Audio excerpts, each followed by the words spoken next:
Anímate a adquirir la más reciente publicación del Centro Olof Palme México, Lo que el SARS-CoV-2 se llevó, Salud, Seguridad y Desarrollo, coordinado por la doctora María Cristina Rosas y con la colaboración de Alfonso Aragón Camarena, Anabela Buzo, Mario Duarte Villarelo, Thalía Rebeca Aro, Benjamín Ruiz Loyola y Ricardo Vigueras Quinn. En este libro se abordan temas sobre SARS-CoV-2, la delgada línea roja entre el desarrollo y la seguridad, pandemias a través de la historia, la salud y la seguridad ambiental, vínculos ignorados u olvidados, el acceso a tecnologías médicas avanzadas durante la pandemia del SARS-CoV-2, un campo de disputa jurídico, tecnológico, industrial y sanitario. SARS-CoV-2, incertidumbre y seguridad internacional, una visión desde Argentina. La pandemia del SARS-CoV-2, oportunidad de grupos para el desarrollo de bioterrorismo, la ciberdelincuencia y los ataques de ransomware en la pandemia del SARS-CoV-2, la bioseguridad y las pandemias que vienen. ¿Qué hemos aprendido? Anímate a adquirir este título pronto. Para conseguir este y otros títulos del Centro Olof Palme México, envíanos un mensaje a través de nuestras redes sociales. Contáctanos hoy mismo.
¿Qué tal? Muy buenos días. Sean todas, todos bienvenidos a esta segunda sesión del seminario que organiza el Centro Olof Palme México, dedicado a los 30 años de la seguridad humana.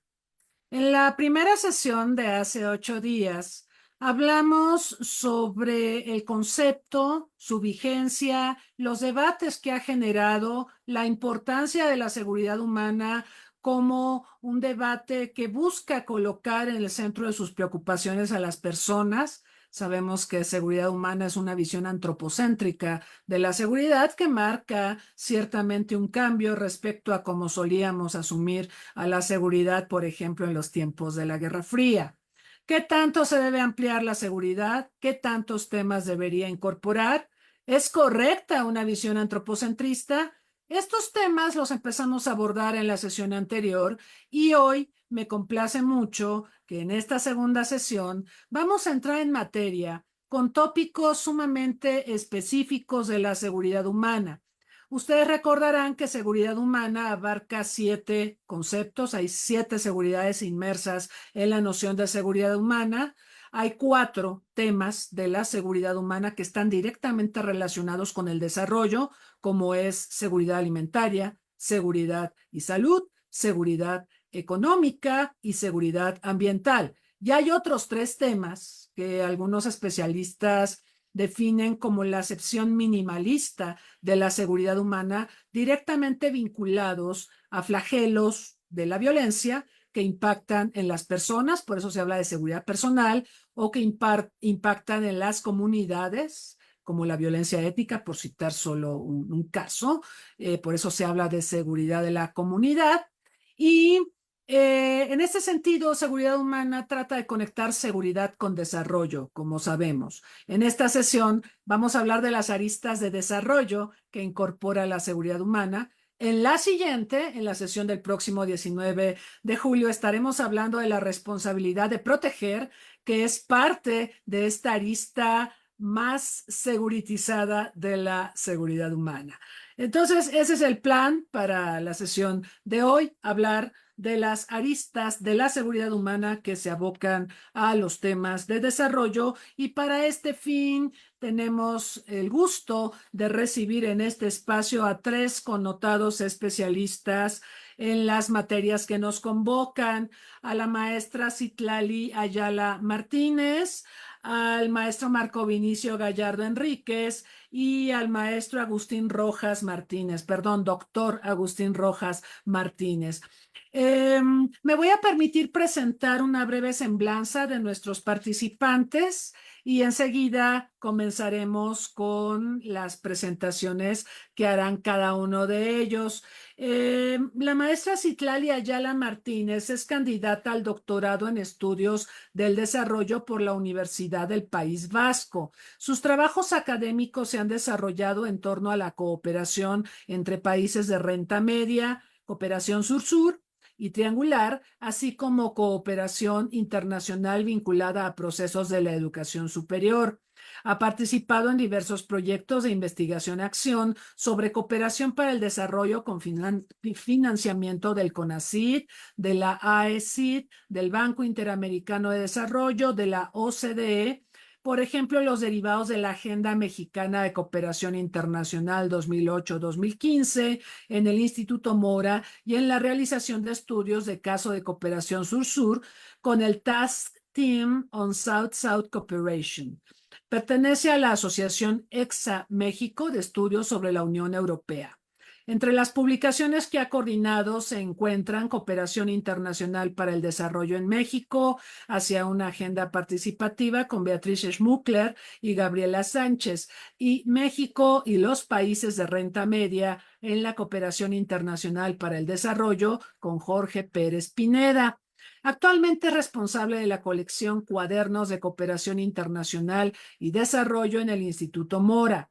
Ha impartido cursos en la UNAM, Universidad Anáhuac México Sur y en el Instituto Mora. Desde febrero de 2013 es coordinadora académica de la Maestría en Cooperación Internacional para el Desarrollo que imparte el Instituto Mora. Les comento ahora sobre el perfil curricular del maestro Marco Vinicio Gallardo Enríquez. Es muy vasto, pero voy a mostrar o me voy a referir a algunas pinceladas de su brillante trayectoria. Él es licenciado en Ciencias Políticas y Administración Pública, maestro en Estudios Políticos y Sociales y candidato a doctor en Ciencias Políticas y Sociales por la UNAM, donde desarrolla la investigación, las políticas de defensa y seguridad en un Estado democrático de derecho y su alcance en el Estado administrativo. Cuenta con diplomados en Seguridad Nacional y Estudios Estratégicos por el INAP, en Análisis Político por la Universidad Iberoamericana y Derechos Humanos y Juicio Justo por la Universidad de Chile. Profesor invitado y conferencista en diversas instituciones de educación superior en temas de derechos humanos, seguridad, relaciones cívico-militares y Fuerzas Armadas. Cuenta con diversas publicaciones y ha coordinado eventos académicos en distintas temáticas.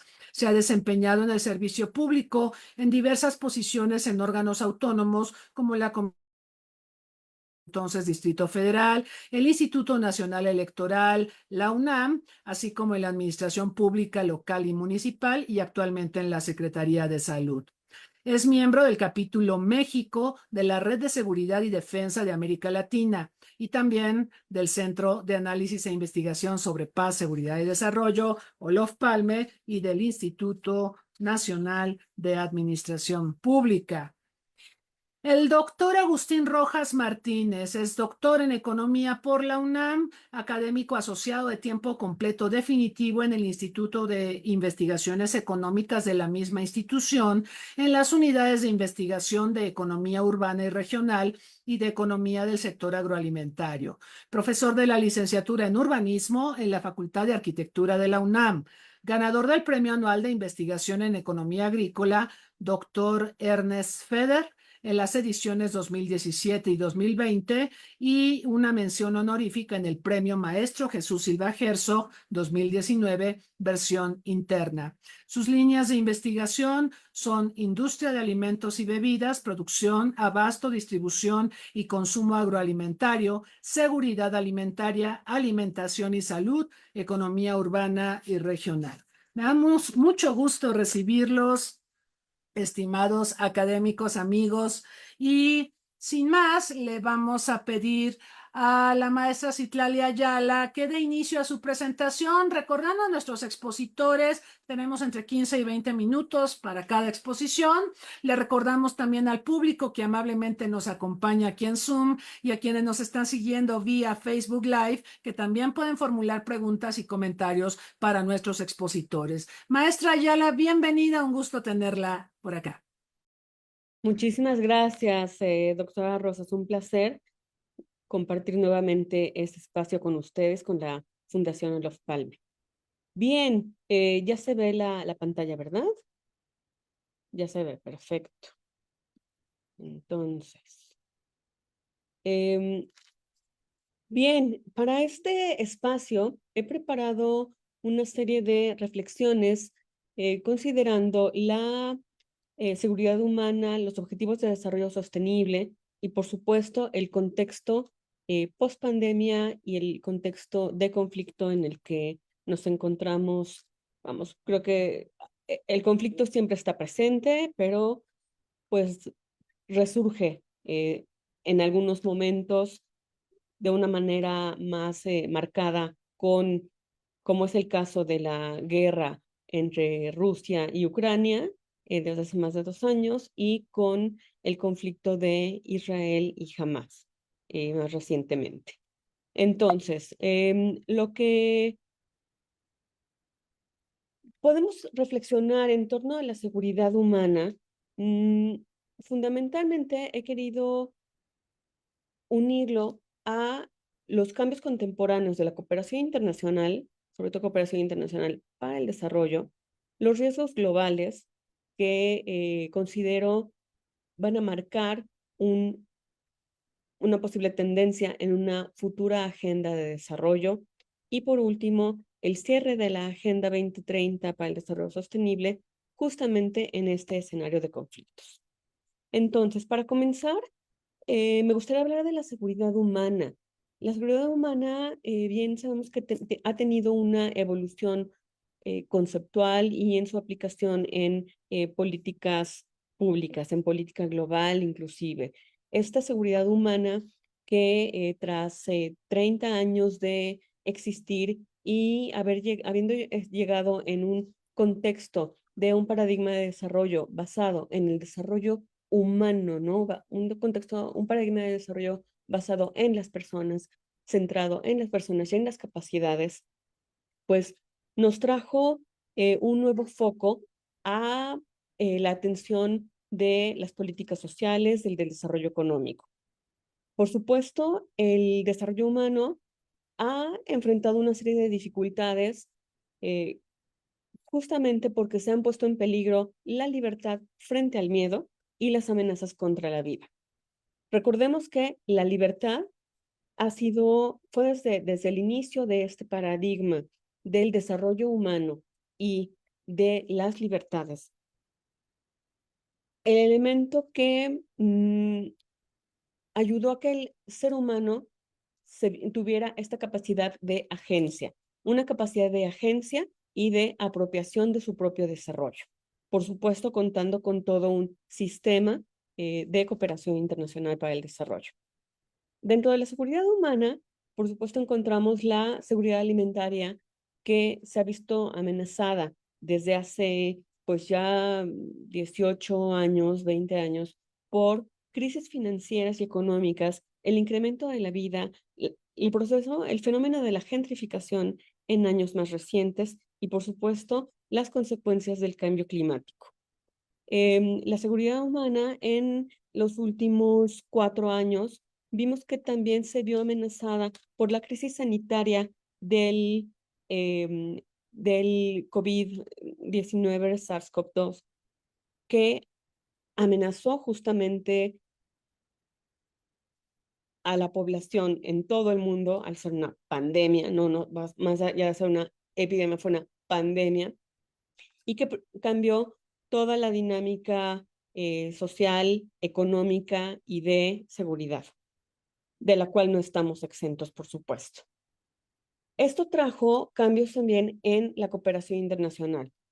Y esto lo encontramos no solo en la seguridad, en la ayuda humanitaria, ¿no? Una ayuda humanitaria que, si bien se hace presente para garantizar la seguridad humana y para preservar las capacidades de las personas para mantener sus medios de subsistencia básica, la seguridad humana ya, perdón, la seguridad alimentaria ya se ve rebasada por una serie de fenómenos y del contexto de conflicto que se está viviendo. Podemos ver en la cooperación internacional que más allá de de enfocarse en el desarrollo, en una política de cooperación que justamente busque el desarrollo de las personas, el desarrollo de las capacidades, el fortalecimiento de las instituciones y con un enfoque sistémico coadyuve al cumplimiento de la Agenda 2030, vemos que los derechos humanos no se han garantizado y que los derechos humanos deben prevalecer junto con la seguridad. Esto toma una importancia diferente con la llegada de avances tecnológicos, más en particular con la inteligencia artificial y con los procesos de digitalización. Aquí es donde la seguridad humana toma un tinte completamente distinto y donde la cooperación requiere de sinergias y alianzas entre diferentes actores para proteger a las personas, también para empoderar a las personas, y donde las comunidades pues justamente van a componer un enfoque contemporáneo de la seguridad humana desde sus capacidades. Vemos que la seguridad humana se ha visto vulnerada en el contexto global, pero también en el contexto local. ¿Por qué? Pues por una serie de amenazas como es el crimen organizado, toda esta vulnerabilidad por el terrorismo y por el fanatismo religioso. Ahora, hay una serie de riesgos globales que recoge el Global Risk Report de este año y que identifica una serie de elementos sistémicos en el escenario global. He querido recuperar estos riesgos, los factores y la clasificación del Global Risk Report, porque considero que hacia allá puede ir una agenda de desarrollo y las tendencias de la cooperación internacional para el desarrollo. Aquí me quiero centrar en lo que es el cambio climático, la bifurcación demográfica, la aceleración tecnológica y los cambios geoestratégicos. Y esto con una mirada desde el conflicto o los conflictos que nos rodean en la actualidad, pues podemos constatar que estos riesgos están muy presentes.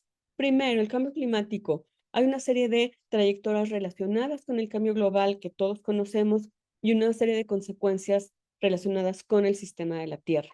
Las políticas mundiales, los esfuerzos por la comunidad internacional por frenar el cambio climático, que pues no se puede frenar, pero por mitigar sus consecuencias y por reducir el calentamiento global, no están siendo suficientes. Entonces, el factor número 1 es el cambio climático, que es innegable y pues estará presente en nuestras agendas de desarrollo y de cooperación. En segundo punto, la bifurcación demográfica. Aquí básicamente nos estamos refiriendo a la desigualdad, a la creciente disparidad entre los grupos socioeconómicos y el crecimiento de la brecha de desigualdad. En la aceleración tecnológica, hace un momento mencioné la inteligencia artificial. Aquí, las rutas del desarrollo para las tecnologías de frontera.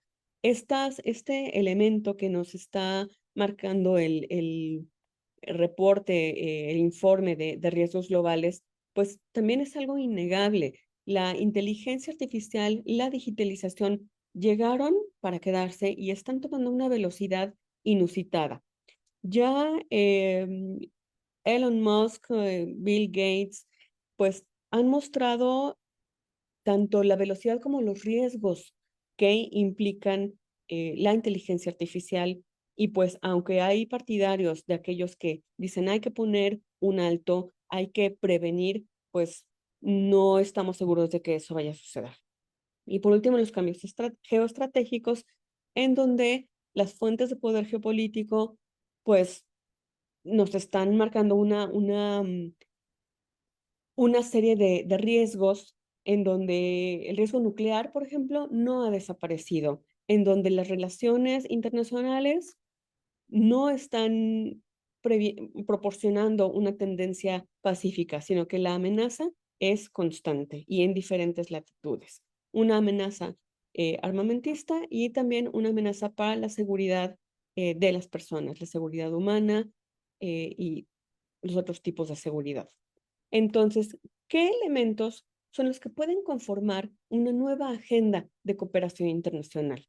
De acuerdo con esta referencia que he elegido para esta presentación, encontramos el clima extremo, la desinformación y mala información generada por la inteligencia artificial y también por las noticias, los medios, todas las redes sociales que nos nos bombardean de noticias, videos y donde es difícil distinguir ya qué es real y qué no lo es. La polarización social y política a la cual no ayudan algunos gobernantes en el mundo y que sigue siendo una amenaza por las consecuencias que puede tener.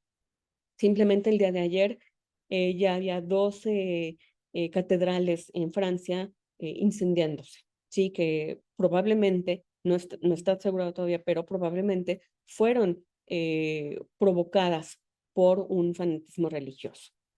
La crisis del costo de vida, un costo de vida que va incrementándose y que va privilegiando a algunos espacios de uso comercial privado. Y por último, los ataques cibernéticos. Hay una serie de categorías en los riesgos y riesgos que podemos considerar para los siguientes años. ¿Qué pistas encontramos hacia una agenda de desarrollo en un escenario en conflicto? Están la económica, la medioambiental, la geopolítica, la social y la tecnológica. Estas son como categorías. Este índice de riesgos globales está señalando el predominio de una serie de riesgos en donde he resaltado en negritas la medioambiental, la social y la tecnológica, porque es en donde se reflejan estos riesgos. Para comenzar, los climas extremos, que ya los estamos viviendo, los cambios críticos en los sistemas de la Tierra, la pérdida de la biodiversidad y el colapso de los ecosistemas, disminuciones de los recursos naturales, información errónea, ¿no? A la misinformation, la disinformation, de la que escuchamos hablar cada vez más y donde hay riesgos latentes, resultados adversos de la inteligencia artificial, una migración involuntaria más allá de los refugiados y de los desplazados internos y de los desplazados forzados. Bueno, pues ya se habla de desplazados forzados por cuestiones climáticas. También la inseguridad cibernética, la polarización social y la contaminación en diferentes aspectos. Entonces, en este contexto de conflictos y al pensar una agenda de desarrollo, aun cuando tenemos una en curso y que terminará su ciclo de vida en 2030, siendo nos quedan 6 años, menos de 6 años, y una búsqueda de nuevas definiciones para una agenda de cooperación internacional para el desarrollo, bueno, pues hay una serie de elementos, una serie de riesgos en donde tenemos que pensar en este marco de conflicto y en este marco de seguridad, en este marco de tecnologías. Aquí encontramos entonces las tensiones geopolíticas latentes combinadas con tecnología que muy probablemente conducirán a nuevos riesgos de seguridad. Encontramos también conflictos armados interestatales que ya entran al top de las clasificaciones de riesgos en los últimos 2 años. Si bien acá teníamos las categorías económica, medioambiental, geopolítica, social y tecnológica, el conflicto armado ya está entrando a las clasificaciones de riesgos. Hay una serie de conflictos que están congelados, pero con un riesgo de calentarse en el corto plazo. Como decía al principio, el conflicto ha sido la constante y no es algo de lo que vayamos a librarnos. Conflictos locales, conflictos regionales, conflictos nacionales, conflictos transnacionales, conflictos internacionales. Y un escenario en donde la gobernanza global no está logrando los resultados en el corto plazo ni parar los conflictos. Entonces, pues sí hay una creciente fragilidad estatal. Esto se vuelve, por supuesto, más preocupante en el contexto de los avances tecnológicos por un potencial riesgo de armas biológicas que ya se han dado en el pasado y de el uso de inteligencia artificial. Ahora, ya dirigiéndome hacia el cierre de mi presentación, que ya me quedan 3, 4 minutos, pues en este contexto de conflictos, vemos que hay un riesgo de seguridad, de desarrollar nuevas herramientas de disrupción y de conflicto. ¿Por qué? Pues porque estos avances tecnológicos, la inteligencia artificial y todo lo que le rodea, todo este software y los alcances que pueden tener, no están exclusivamente en manos del Estado, están y no exclusivamente en manos de un sector privado fácil de identificar. Hay una serie de actores no identificados que tienen acceso y que están desarrollando estos avances tecnológicos y que por lo tanto pueden generar esta disrupción y participar, fomentar el conflicto. También que hay un amplio sector de estos actores y que podrá capitalizarse desde los sistemas debilitados, alimentando este ciclo entre el conflicto, la fragilidad, la corrupción y el crimen. Entonces, de estos elementos que tenemos, sobre todo la corrupción y el crimen, bueno, pues esto nos llevará eventualmente a una mayor fragilidad, si no es que ya lo estamos en algunas partes del país y en algunas partes del mundo. Entonces, dejo algunas preguntas para la reflexión, tomando en cuenta conflicto, cooperación, desarrollo, hacia dónde vamos, pues preguntarnos, por ejemplo, qué medidas se pueden tomar frente a todo esto, qué actores necesitan ver involucrados, tienen que involucrarse para prevenir estos riesgos y para considerarlos en la definición de una nueva agenda de desarrollo. ¿Qué objetivos de desarrollo sostenible consideran todo esto o deberían considerarlo en una siguiente agenda? ¿Es deseable una nueva agenda de desarrollo tal como lo hemos conocido entre 2000 y 2015 y entre 2015 a 2030? ¿Se desea una agenda 2045 y qué características debería tener? ¿Qué adjetivo debería tener?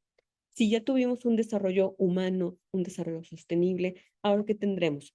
Un desarrollo digital, informacional, de seguridad, es decir, ¿qué elementos van a conformar?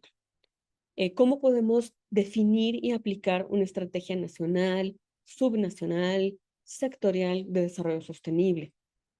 Ayer se presentó el 4º informe voluntario nacional de la Agenda 2030 en México. Hubo participaciones estatales y municipales y ya llevaban una estrategia de desarrollo sostenible. ¿Qué es lo que sigue? ¿Qué desafío presenta para aquellos actores?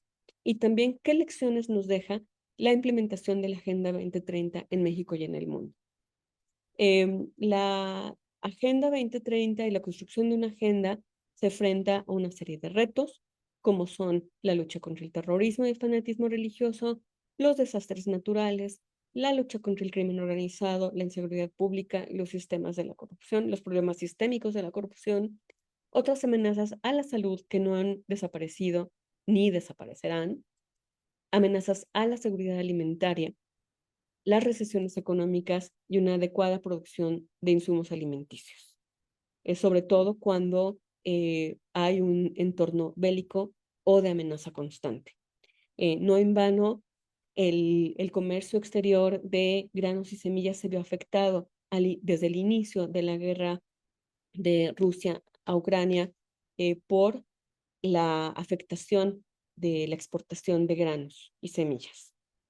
Entonces, cuando vemos nuestros objetivos de desarrollo sostenible, es válido cuestionar, es válido ponerlos entre signos de interrogación, es válido preguntarnos, bueno, en el objetivo de desarrollo 16 sobre paz, justicia e instituciones sólidas, ¿qué necesitamos cambiar? En alianzas para lograr los objetivos, ¿qué se requiere? Más allá de lo que hoy en día dice la Agenda de Desarrollo Sostenible, ¿qué es necesario cambiar, profundizar, sobre todo generar compromisos? ¿Sí? Porque pues en la medida en que estos dos objetivos, que se considerarían más los transversales, no se cumplen, todos los demás se van a seguir viendo afectados. Entonces, pues yo hasta aquí lo dejaría. Aquí mis datos de contacto y pues estoy abierta para el diálogo también con mis colegas y con el público. Gracias. Muchas gracias a Citlali Ayala por esta presentación donde cubre una gama amplia de temas alrededor de los dilemas que enfrenta la cooperación, pero también utilizando el Global Risk Report para ubicar algunos de los grandes desafíos que enfrenta el mundo. Recordando también, nos decía ella, que estamos en un entorno donde sufrimos todavía las consecuencias de la pandemia del SARS-CoV-2 y por supuesto una gran cantidad de conflictos armados. Hay algunos más perfilados, conflictos que tenemos más presentes debido a su importancia geopolítica, pero la conflictividad es algo que ocurre en todo el mundo y que tiene distintas magnitudes y distintas características. Por ejemplo, hay conflictos de alta intensidad, como los que estamos observando entre Rusia y Ucrania, o entre Israel y Hamás, que han provocado una terrible catástrofe humanitaria.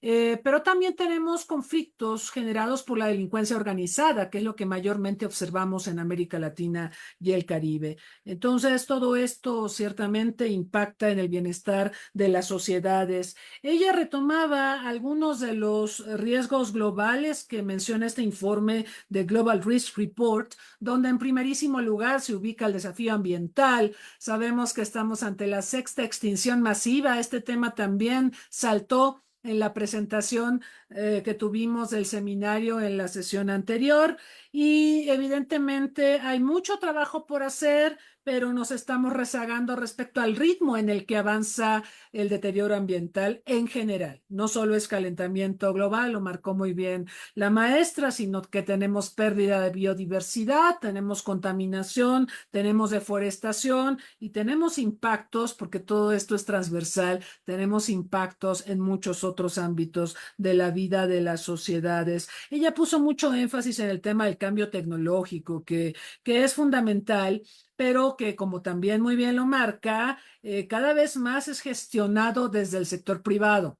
Y los estados van un poco rezagados. Tienen que normar muchas cosas al respecto, pero van rezagados. Podemos ver la importancia tan grande, por ejemplo, que tiene en estos momentos un personaje como Elon Musk y su red de Starlink y cómo maniobra él a partir de sus intereses instrumentales particulares en esta era de las tecnologías de la información y la comunicación. No es el único caso, pero esto nos habla de un empoderamiento de aquellos personajes personajes que están al frente de los desarrollos tecnológicos y que así como tienen aplicaciones que pueden mejorar las vidas de las personas, también pueden tener, lo dijo muy bien la maestra, aplicaciones bélicas. Ella mencionaba el reto de la inteligencia artificial. Desafortunadamente, la inteligencia artificial también tiene aplicaciones bélicas y, por ejemplo, este tema de las armas letales autónomas nos tendría que tener muy preocupados porque efectivamente vivimos una creciente deshumanización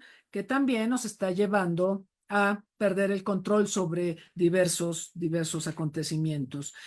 Muy importante la presentación de la maestra. Muchísimas gracias. Le recuerdo al público que está aquí en la sala en Zoom y a quienes nos están sintonizando a través de Facebook Live que pueden formular sus preguntas y comentarios para nuestros expositores. Y a continuación vamos a hablar de una arista muy significativa, la de los derechos humanos y la seguridad humana, que correrá a cargo del maestro Marco Vinicio Gallardo. Bienvenido y un placer tenerte con nosotros, Marco. Muchas gracias, estimada María Cristina Rosas. Le agradezco mucho la invitación como presidenta del Centro Olof Palme para participar en este seminario sobre seguridad humana 30 años después. Saludo a mis compañeros panelistas, a la maestra Citlali Ayala, al doctor Agustín Rojas, mucho gusto a ambos. El tema que hoy nos reúne el día de hoy para hacer puede ser abordado desde diversas aristas, como ya se vio con la participación de la maestra Citlali Ayala, pero yo lo voy a abordar por petición de la propia doctora Rosas desde la relación con la defensa y promoción de los derechos humanos. Pero antes quisiera dar un poco de antecedentes. Como ustedes saben, el concepto de seguridad humana es un concepto relativamente nuevo y se encuentra hasta nuestros días en construcción. En el camino ha sumado tanto impulsores como detractores. Los primeros han sostenido que puede constituirse en una alternativa a las concepciones más tradicionales sobre seguridad, mientras que los segundos sostienen que el concepto es aún muy ambiguo y que puede ser utilizado para justificar acciones violentas contra un Estado en la línea del realismo político. El concepto de seguridad humana tuvo su antecedente directo del concepto de seguridad común, acuñado en el informe de la Comisión Palme en 1982. Dicha comisión, ustedes saben, fue presidida por el exministro sueco Olof Palme, quien da nombre a la organización que preside la doctora Rosas y de la cual tengo el honor de pertenecer. Y este informe concluía sobre la necesidad de que la seguridad internacional descansara más sobre el compromiso por la supervivencia conjunta que en la amenaza de la destrucción mutua que venía arrastrándose desde la Guerra Fría. En su informe presentado en 1982, da un concepto mucho más amplio de la seguridad. Tradicionalmente manifestaba pues este informe que se aceptaba que el concepto de seguridad nacional se refería a la seguridad material y a la psicológica, que pueden estar sujetas a amenazas de origen tanto interno como externo. Evidentemente, una nación segura es una nación libre del ataque y la ocupación militar y de la amenaza de ataque y ocupación militar que protege la salud y la seguridad de sus ciudadanos y que en general promueve su bienestar económico. La seguridad tiene también otras dimensiones tangibles. Los ciudadanos de todas las naciones desean poder permanecer fieles a los principios e ideales sobre cuya base se fundó su país, con libertad para programar su futuro a su libre albedrío. La seguridad nacional tiene también una dimensión internacional y significa que el sistema internacional debe ser capaz de permitir un cambio pacífico y ordenado, abierto al intercambio de ideas, al comercio, los viajes y las experiencias interculturales. Esta es la definición que daba la Comisión Palme en ese entonces. Esta definición se da en un contexto de los últimos años de la Guerra Fría. Se puede apreciar que fue una definición desarrollada en el marco de la corriente ampliacionista, aunque todavía tiene un enfoque estatocéntrico, lo que quiere decir que es centrado en el Estado y no antropocéntrico, centrado en la persona, en el ser humano, como quieran ustedes verlo. Puesto que hace referencia a las amenazas a los estados generadas por otros. Junto a este concepto se han desarrollado algunos más, como los de seguridad global o seguridad sostenible, pero el más debatido hasta nuestros días es el de la seguridad humana. Al término de la confrontación bipolar hizo que los organismos internacionales se replantearan su viabilidad y efectividad en materia de paz y seguridad mundiales ante la desaparición de los motivos ideológicos que durante décadas despertaron la desconfianza y hostilidad de las dos potencias hegemónicas. En 1992, el secretario general de las Naciones Unidas, Boutros Ghali, presentó el informe Un programa de paz, diplomacia preventiva, establecimiento de la paz y mantenimiento de la paz. A partir de ese documento se inició un periodo de reflexión y replanteamiento del papel de los organismos regionales en cuestiones de paz y seguridad que continúa hasta nuestros días. Los valores de esta nueva etapa se refieren a la democracia, los derechos humanos y la economía de mercado.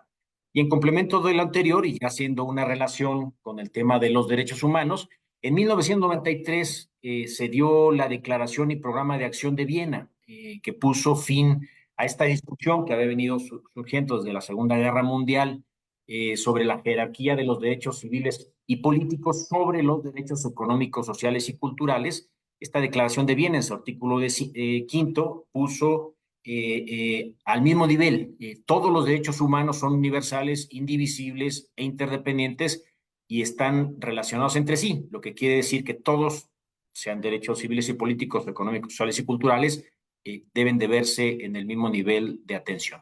Siguiendo esta ruta trazada, el Programa de las Naciones Unidas para el Desarrollo promovió una visión amplia del desarrollo humano y propuso la seguridad humana como alternativa en materia de seguridad para el siglo XXI. Este nuevo enfoque conjuntó, como les decía, estos derechos políticos sociales con los derechos económicos, sociales y culturales, conjugando la libertad ante el temor y la libertad ante la miseria. En el 94, el Programa de Naciones Unidas para el Desarrollo, en preparación de la Cumbre Mundial sobre el Desarrollo Social, publicó el informe sobre desarrollo humano e introdujo este concepto de seguridad humana. Este concepto fue adoptado por las Naciones Unidas a través de sus distintos organismos y agencias. El propio secretario general Kofi Annan, en su informe del milenio, habla de la necesidad de generar un acercamiento a la seguridad más centrado en los seres humanos. Estos conceptos de seguridad humana y desarrollo humano, aun siendo conceptos distintos, se encuentran estrechamente relacionados en un esfuerzo conceptual a través de la seguridad humana.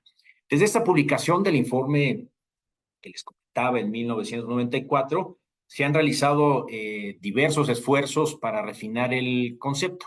Mediante investigación, de reuniones de expertos, se ha buscado hacer de esta seguridad humana un tema prioritario en los programas políticos, tanto en el plano nacional como en el regional, y sobre todo para emprender acciones innovadoras en este ámbito a fin de atender las necesidades y preocupaciones de la población más vulnerable. Este informe intentó por primera vez generar un análisis global sobre el tema y definir el concepto de seguridad sobre nuevas bases. El Programa de Naciones Unidas para el Desarrollo manifestó dos condiciones para garantizar la seguridad humana. La primera, una población libre de temor; la segunda, una población libre de carencias.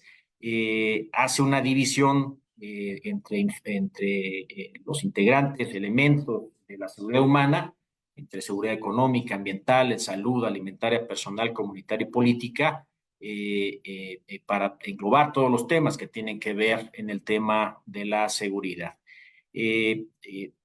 Esta seguridad busca primero, por una parte, liberar a las personas de las necesidades, que es una acepción maximalista, y también liberar a las personas del temor, una acepción minimalista.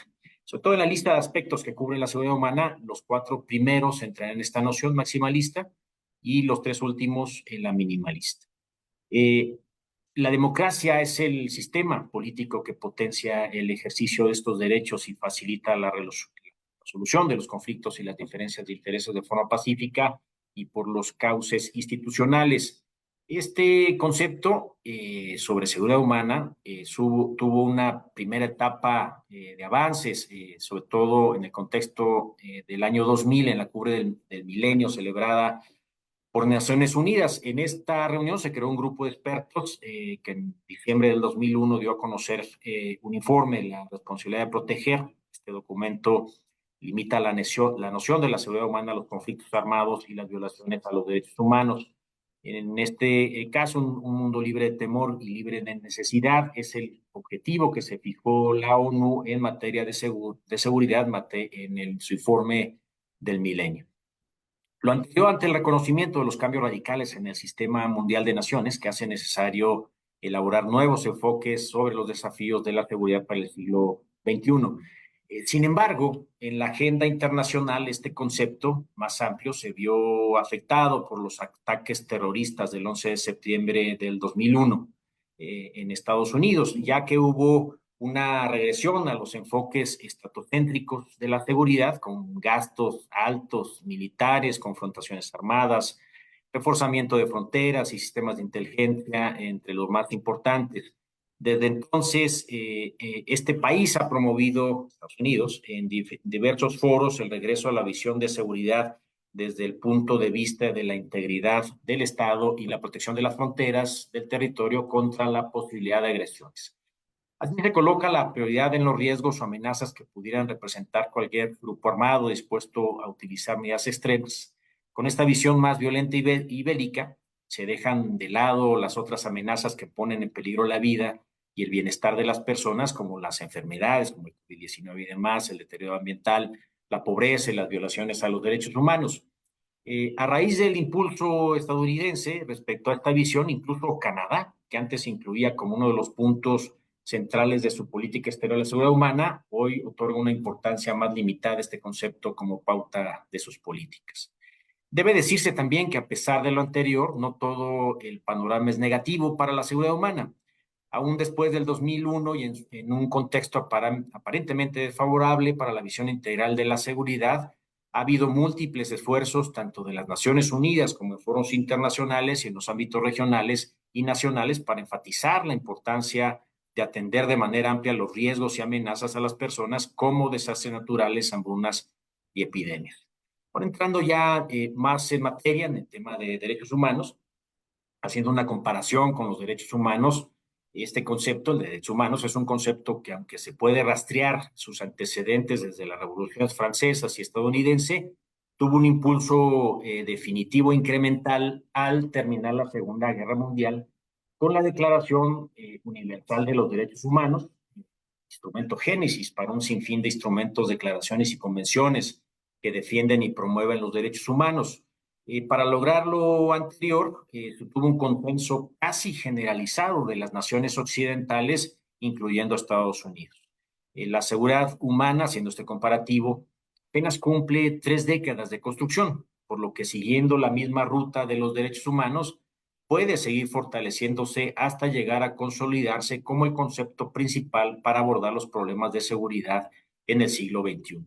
La seguridad humana tiene un fuerte potencial para enfocar el debate de la seguridad, incorporando este enfoque de derechos humanos, funcionando como contrapeso a los enfoques que buscan volver a posicionar al Estado como centro de la seguridad. Aquí el caso es poner al ser humano como el centro de la seguridad.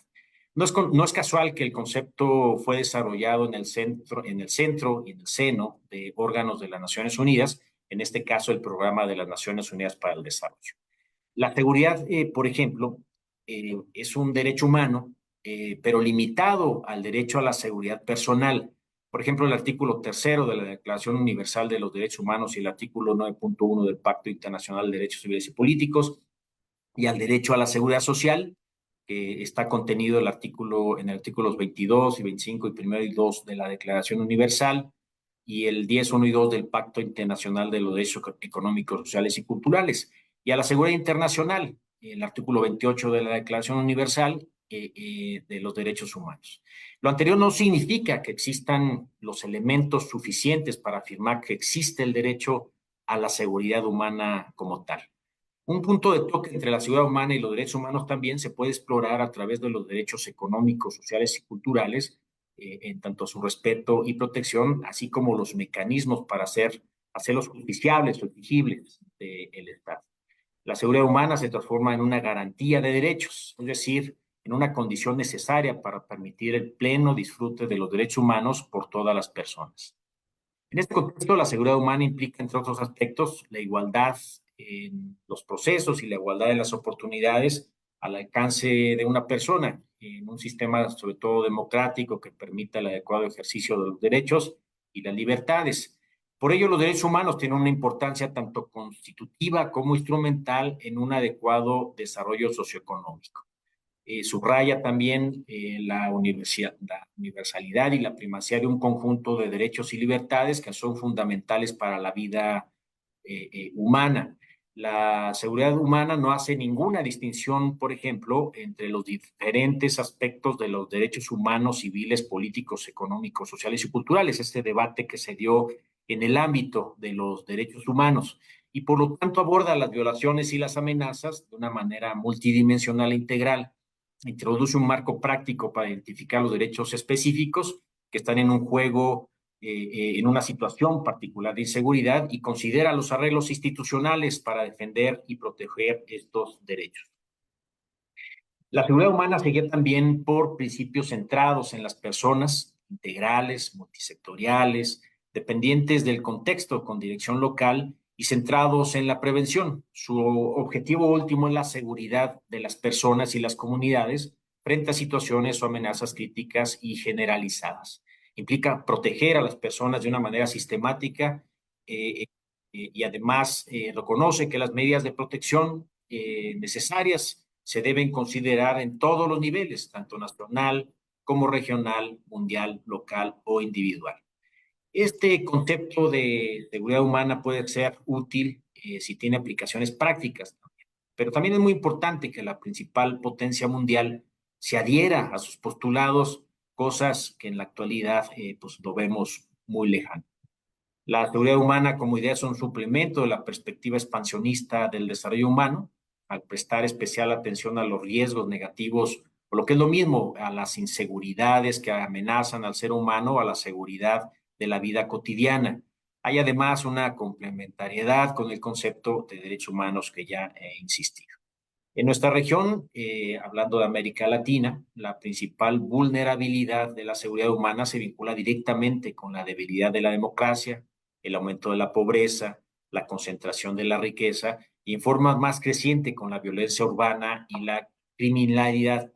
Por ejemplo, la mayoría de las democracias del continente tienen deficiencias político-institucionales con recurrentes crisis, la sobreutilización de las Fuerzas Armadas para un sinfín de propósitos, la falta de respeto de los derechos civiles y políticos, un alto índice de corrupción y la violencia institucionalizada, además de una gran desconfianza en los partidos políticos, los sistemas electorales y en la clase política, lo cual pues, no es privativo de nuestro país.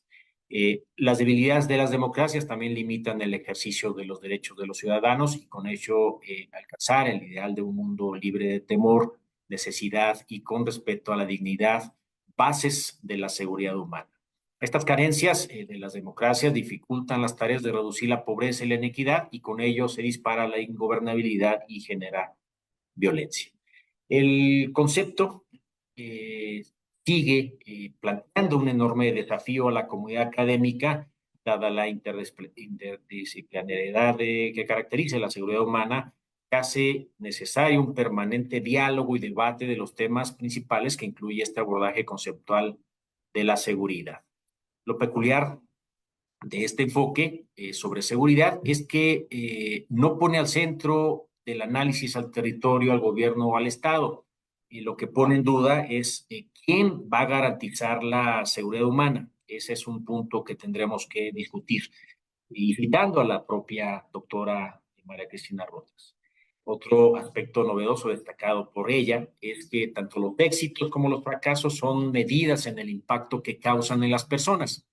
La seguridad humana se aboca a la supervivencia de las personas y las sociedades, las cuales pueden incluir guerras o violencias armadas, el tráfico ilícito de armas, así como flagelos no militares como las hambrunas, las epidemias y las pandemias, el deterioro del medio ambiente, por ejemplo, ya planteado por la expositora anterior. También se plantean la interconexión de problemas que antes eran abordados, sobre todo de manera aislada. La doctora Cristina Rosa sostiene también, es una estudiosa del tema de la seguridad humana, que es necesario para promover la seguridad humana implementar acciones de cooperación internacionales con soluciones multidimensionales, con énfasis en la prevención y articulación de nuevos pactos sociales. Ante ello cobra la mayor relevancia la defensa y protección de los derechos humanos, el fortalecimiento del Estado de Derecho, promover el desarme, la consolidación democrática, la gobernabilidad, la redistribución de la riqueza y la solución pacífica de controversias. El concepto de seguridad humana tiene apenas 3 décadas de construcción, como les comentaba. haciendo una comparación con el camino recorrido por el concepto de los derechos humanos, que es un concepto también en esta última etapa pues, relativamente nuevo, que surge de la Segunda Guerra Mundial, obviamente con los antecedentes anteriores que ya mencionaba de la Revolución Francesa o la norteamericana. Ha derivado en un diverso número de instrumentos internacionales que le dan fuerza y materia y obligatoriedad a los estados. Este camino lo puede también seguir el concepto de seguridad humana. Creo que va sobre la ruta correcta al ser adoptado por las Naciones Unidas. Así mientras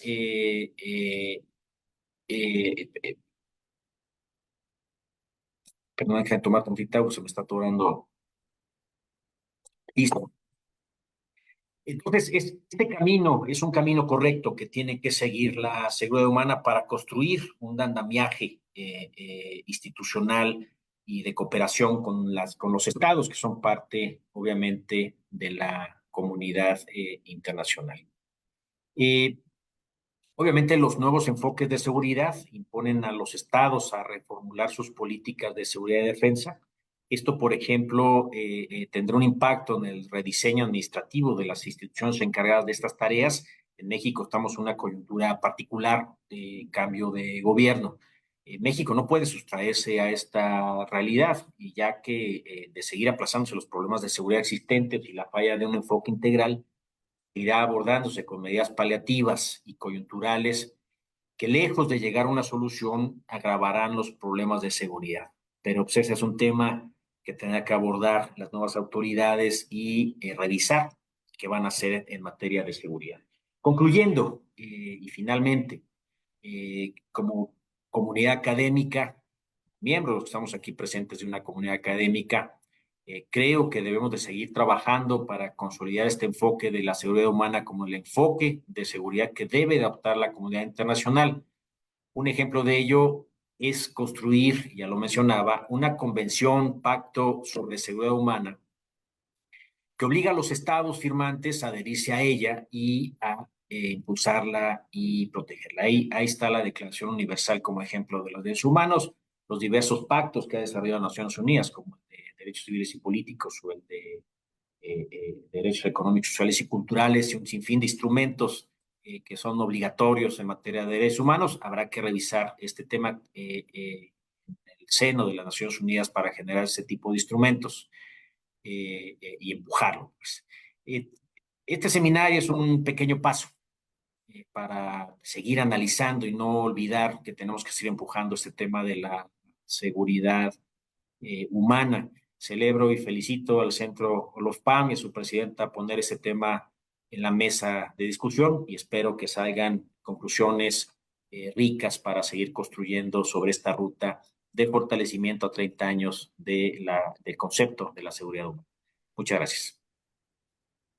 Muchas gracias a Marco Vinicio Gallardo por esta espléndida exposición, donde hace un recorrido en tiempo récord sobre la historia de los derechos humanos, cómo los derechos humanos se vinculan con la seguridad humana, y también donde nos muestra algunos de los esfuerzos, son muchísimos, pero él puntualizó particularmente algunas de las raíces del concepto de seguridad humana. Hay algunos analistas que ubican esto desde los planteamientos de Roosevelt en la Segunda Guerra Mundial, esto de liberar a las personas del temor y de las necesidades, pero digamos en épocas más contemporáneas, ciertamente este trabajo de la Comisión Palme, Seguridad Común, es sumamente importante porque en ese momento, en 1982, que es cuando se da a conocer este informe, el mundo estaba en una situación muy crítica, gobernaba Ronald Reagan en Estados Unidos,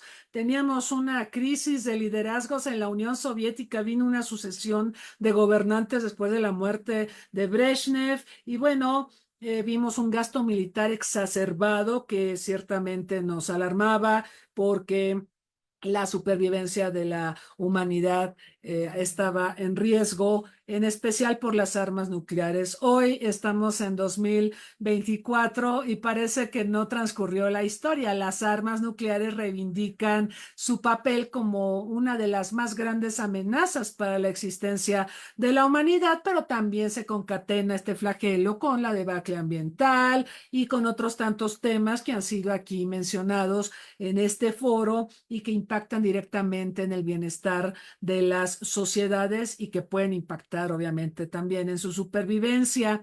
Muy importante lo que mencionó Marco Vinicio de la Declaración de Viena de 1993. Es un poco lógico que haya surgido esta declaración en la posguerra fría, porque en la Guerra Fría recordarán ustedes que se hablaba de derechos económicos, sociales y culturales más desde la esfera soviética, o se los apropiaron los soviéticos, y de los derechos políticos y civiles que se los apropiaban más Estados Unidos y los países capitalistas, como si unos fueran más importantes que otros. Y qué interesante, qué importante esta declaración de Viena. Celebro que haya sido recordada por el maestro Gallardo. Efectivamente, seguridad humana pensamos, y ese es el sentido de este seminario, que puede ser un eje para articular lo que podría ser un pacto que reconcilia seguridad con desarrollo. Creo que hemos hablado mucho de este tema, de la gran aportación de la seguridad humana como un concepto que busca empatar a las agendas de seguridad con desarrollo, pero creo también que estamos muy lejos de eso. Y lo podemos ver en México y lo podemos ver en distintas latitudes. Seguridad corre por un lado, desarrollo corre por el otro. Y bueno, ustedes son los expertos, pero por ejemplo en México se ha puesto mucho énfasis en políticas sociales para el bienestar, pero la inseguridad es rampante. Y esto tiene que ver con el hecho de que efectivamente no hay una correcta articulación de las agendas de seguridad con desarrollo. Entonces, mientras permanezca este divorcio, creo que vamos a tener muchas dificultades y también una mala utilización de los recursos. Recuerden que todo esto se mueve con dinero. Esta semana tuve la oportunidad de participar en un foro donde se analizaba lo que fue la CSW 68, este foro que se lleva a cabo en marzo en Naciones Unidas sobre la situación jurídica y social de la mujer. Y el tema de este año fue justamente empoderar a las mujeres y ver el tema de los dineros. Pero qué curioso que se analiza ese tema y, por ejemplo, no se trae a la mesa a instituciones que tienen los dineros, ¿no? Es como un contrasentido. Por ejemplo, ahorita Bretton Woods está cumpliendo 80 años. Fondo Monetario y Banco Mundial están celebrando 80 años de existencia y sería como que el momento propicio para diseñar políticas de financiamiento para los ODS, para las agendas de seguridad humana y otras tantas más allá de las retóricas que solemos escuchar en muchos foros internacionales. Entonces, creo que los temas que ha puesto en la mesa el maestro Marco Vinicio son torales y nos hablan del enorme trabajo que resta por realizar. Y por supuesto, nuestra idea es continuar con este debate y empoderar y visibilizar a la seguridad humana. Simplemente termino mis comentarios antes de darle la palabra a nuestro siguiente expositor, al doctor Agustín Rojas, de que el pasado domingo se cumplieron 30 años de que el PNUD diera a conocer el informe sobre desarrollo humano en que se dio a conocer el concepto de seguridad humana. Pasó de noche, ¿verdad? Pasó de noche. Creo que todo el mundo estaba viendo las elecciones en Francia, ¿no? Hemos tenido unos días muy moviditos. Desde la sesión del viernes pasado hasta acá, hemos tenido cambio de gobierno en Reino Unido, las elecciones en Francia y, por supuesto, los dislates del día de ayer de Joe Biden en la cumbre de la OTAN, algo sumamente preocupante para la seguridad mundial y, por supuesto, para Estados Unidos y, por supuesto, para nosotros. Pero seguridad humana no ha figurado y cumplió 30 años. El aniversario fue el 7 de julio, el domingo. Nadie lo recordó. Entonces, esto nos habla de que sí tenemos que hacer un trabajo desde nuestras trincheras, desde las comunidades académicas, tomadores de decisiones y demás, para visibilizar un tema que nos compete y que puede ayudarnos a gestionar políticas públicas para el bienestar y la seguridad de las sociedades. Dicho esto, le voy a pedir a continuación al maestro Agustín Rojas que haga uso de la palabra. Bienvenido, doctor, un gusto tenerlo nuevamente en este foro. Muchísimas gracias, doctora María Cristina. Pues antes que nada quiero reiterar mi agradecimiento por la invitación para participar en este pues importante, ¿no?, seminario, sobre todo como usted lo acaba de mencionar, ¿no?, que de manera pues emblemática se cumplen 30 años, ¿no?, de un informe que fue, me parece, pues más que la presentación de un concepto, ¿no?, un informe que ya avecinaba muchas de las catástrofes que se están presentando hoy en día y que bueno, en este caso pues básicamente dentro de este desafortunado escenario pues voy a abocarme un poco a tratar justamente esa relación, ¿no?, entre lo que tiene que ver con la seguridad humana y la cuestión de la seguridad alimentaria, ¿no? También pues saludo con mucho gusto aquí a mis colegas, a la maestra Leslie Ayala y al maestro Marcos Vinicio, quien pues realmente lo que acaban de comentar, pues digamos, complementa un poco esta perspectiva, ¿no?, de la seguridad humana, de la seguridad alimentaria, perdón. Voy a compartir la pantalla, si me lo permiten, para presentar unas diapositivas que preparé para esta ocasión. Creo que ya se ve, ¿verdad? Si me pueden indicar, ¿todo está bien? Perfecto. ¿Ve bien o quieren que los amplíe un poco? Voy a intentar ampliarlo un segundito para que sea un poco mejor. Ustedes me dicen. Creo que ya está bien, ¿verdad? Pues sí, Sí, ahí está. Muchas perfecto. gracias. Muchísimas gracias. Bueno, pues el título de esa ponencia fue, pues me vino a la mente, ¿no?, en el marco, como usted menciona, doctora María Cristina, justo estos 30 años, ¿no?, que se cumplen básicamente del concepto de presentación de la seguridad humana, pero que al final del día eso está enmarcado hoy, ¿no?, hoy por hoy en una agenda, ¿no?, que se tiene pensada para el 2030, una agenda donde al final del día la seguridad humana se tendría que materializar a través de ciertos objetivos en mejoras justamente para lo que es la situación, ¿no?, de los procesos de reproducción social de la población mundial. En este caso, pues tomaré el caso de México, valga un poco la redundancia, porque es un caso representativo un poco de las líneas de investigación que tengo, pero que al final, digámoslo así, es una célula que es también parte, ¿no?, de la manifestación secular que hay en muchos países a nivel mundial, no solamente a nivel, llamémoslo una apreciación clásica, ¿no?, por ejemplo, de países subdesarrollados con países desarrollados, porque el problema alimentario ya está en todos lados. Desafortunadamente, digamos que el destino nos alcanzó y es una de las dimensiones que realmente, pues en cierto sentido, ¿no?, ha sido más trastocada. Bueno, el concepto, como usted mencionaba un poquito hace ratito, ¿no?, pues se cumplen 30 años desde que el informe del PNUD del 94 presenta el concepto de seguridad humana y esencialmente esta ponencia tiene como eje dos ideas claves que quisiera poner a discusión, ¿no? La primera tiene que ver con el hecho de que la seguridad humana, en virtud de que estamos en un sistema capitalista, y particularmente bajo de un modelo de desarrollo económico que muchos han llamado neoliberal, de apertura comercial, de economía abierta, que en términos seculares es estructuralmente asimétrico, lo que hace es complejizar justamente la posibilidad de alcanzar cada uno de los objetivos que tiene el concepto de seguridad humana, ¿no? 17 objetivos planteados. En este caso, pues, repito, me voy a centrar en el de la seguridad alimentaria, pero que a su vez también la seguridad alimentaria de manera estructural se ve imposibilitada para alcanzarse en el caso de México, así como a nivel mundial, y sobre todo de forma muy dramática, por ejemplo, en el África subsahariana, ¿no? Bueno, el concepto de seguridad humana en un primer momento está vinculado a la noción del desarrollo humano, ¿no? Y esto tiene que ver principalmente con esta perspectiva de Amartya Sen sobre el desarrollo de las capacidades y las libertades de las personas, ¿no? De entrada, si recordamos un poco lo que han planteado los colegas, ¿no?, en este recorrido histórico después del periodo posbélico, pues hemos tenido un detrimento en las condiciones de vida, ¿no? Sobre todo que se agudiza a partir de este cambio en las condiciones de economía mundial, de producción principalmente, con los procesos de globalización, donde al final del día se reconoce de que hay una posibilidad de inclusión social en términos de la mejora y por tanto lo que hay que brindar son condiciones más bien de posibilidad a partir de un orden individual o local, ¿no? Es decir, ya no nos responsabilizamos de un marco social, digamos, pensémoslo así, ¿no?, de una responsabilidad social, sino ahora de una responsabilidad individual, ¿no? Y por tanto aquí se están, digamos, dividiendo dos condiciones, por un lado los actores locales y por otro lado los actores externos. Esos actores externos, piénsenlos ustedes, como aquellos que tienen que ver ya con condiciones, por ejemplo, de producción, empresas, con el Estado, ¿no?, con otro tipo de agencias, instituciones que al final del día tendrán que garantizar este bienestar en términos de la seguridad humana. El objetivo principal de esa seguridad, pues, ¿en qué consiste? Básicamente en vivir sin temor, ¿no?, sin carencia y principalmente tener una condición digna, ¿no?, en términos de una reproducción humana.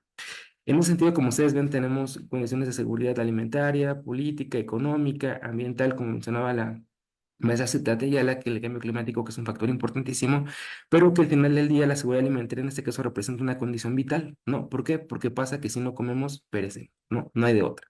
Lo primero que tenemos que asegurar en nuestra condición de vida es comer y alimentarnos de una forma que pensaremos que tendría que ser como, pues básicamente asociada a una dieta que permitiera una vida plena, que es como en este caso, pues con el concepto de seguridad alimentaria, considerando la perspectiva que tiene la FAO, dice que la seguridad alimentaria se alcanza cuando todas las personas tienen la posibilidad en todo momento de acceder a alimentos que sean inocuos, nutritivos y que eso les permite que, pues tener una vida sana y plena, ¿no? Estamos considerando aquí que, pues que tiene ciertas dimensiones. En un primer momento, el acto de comer implicaría tener disponibilidad. ¿De qué tipo? Pues en términos del acceso.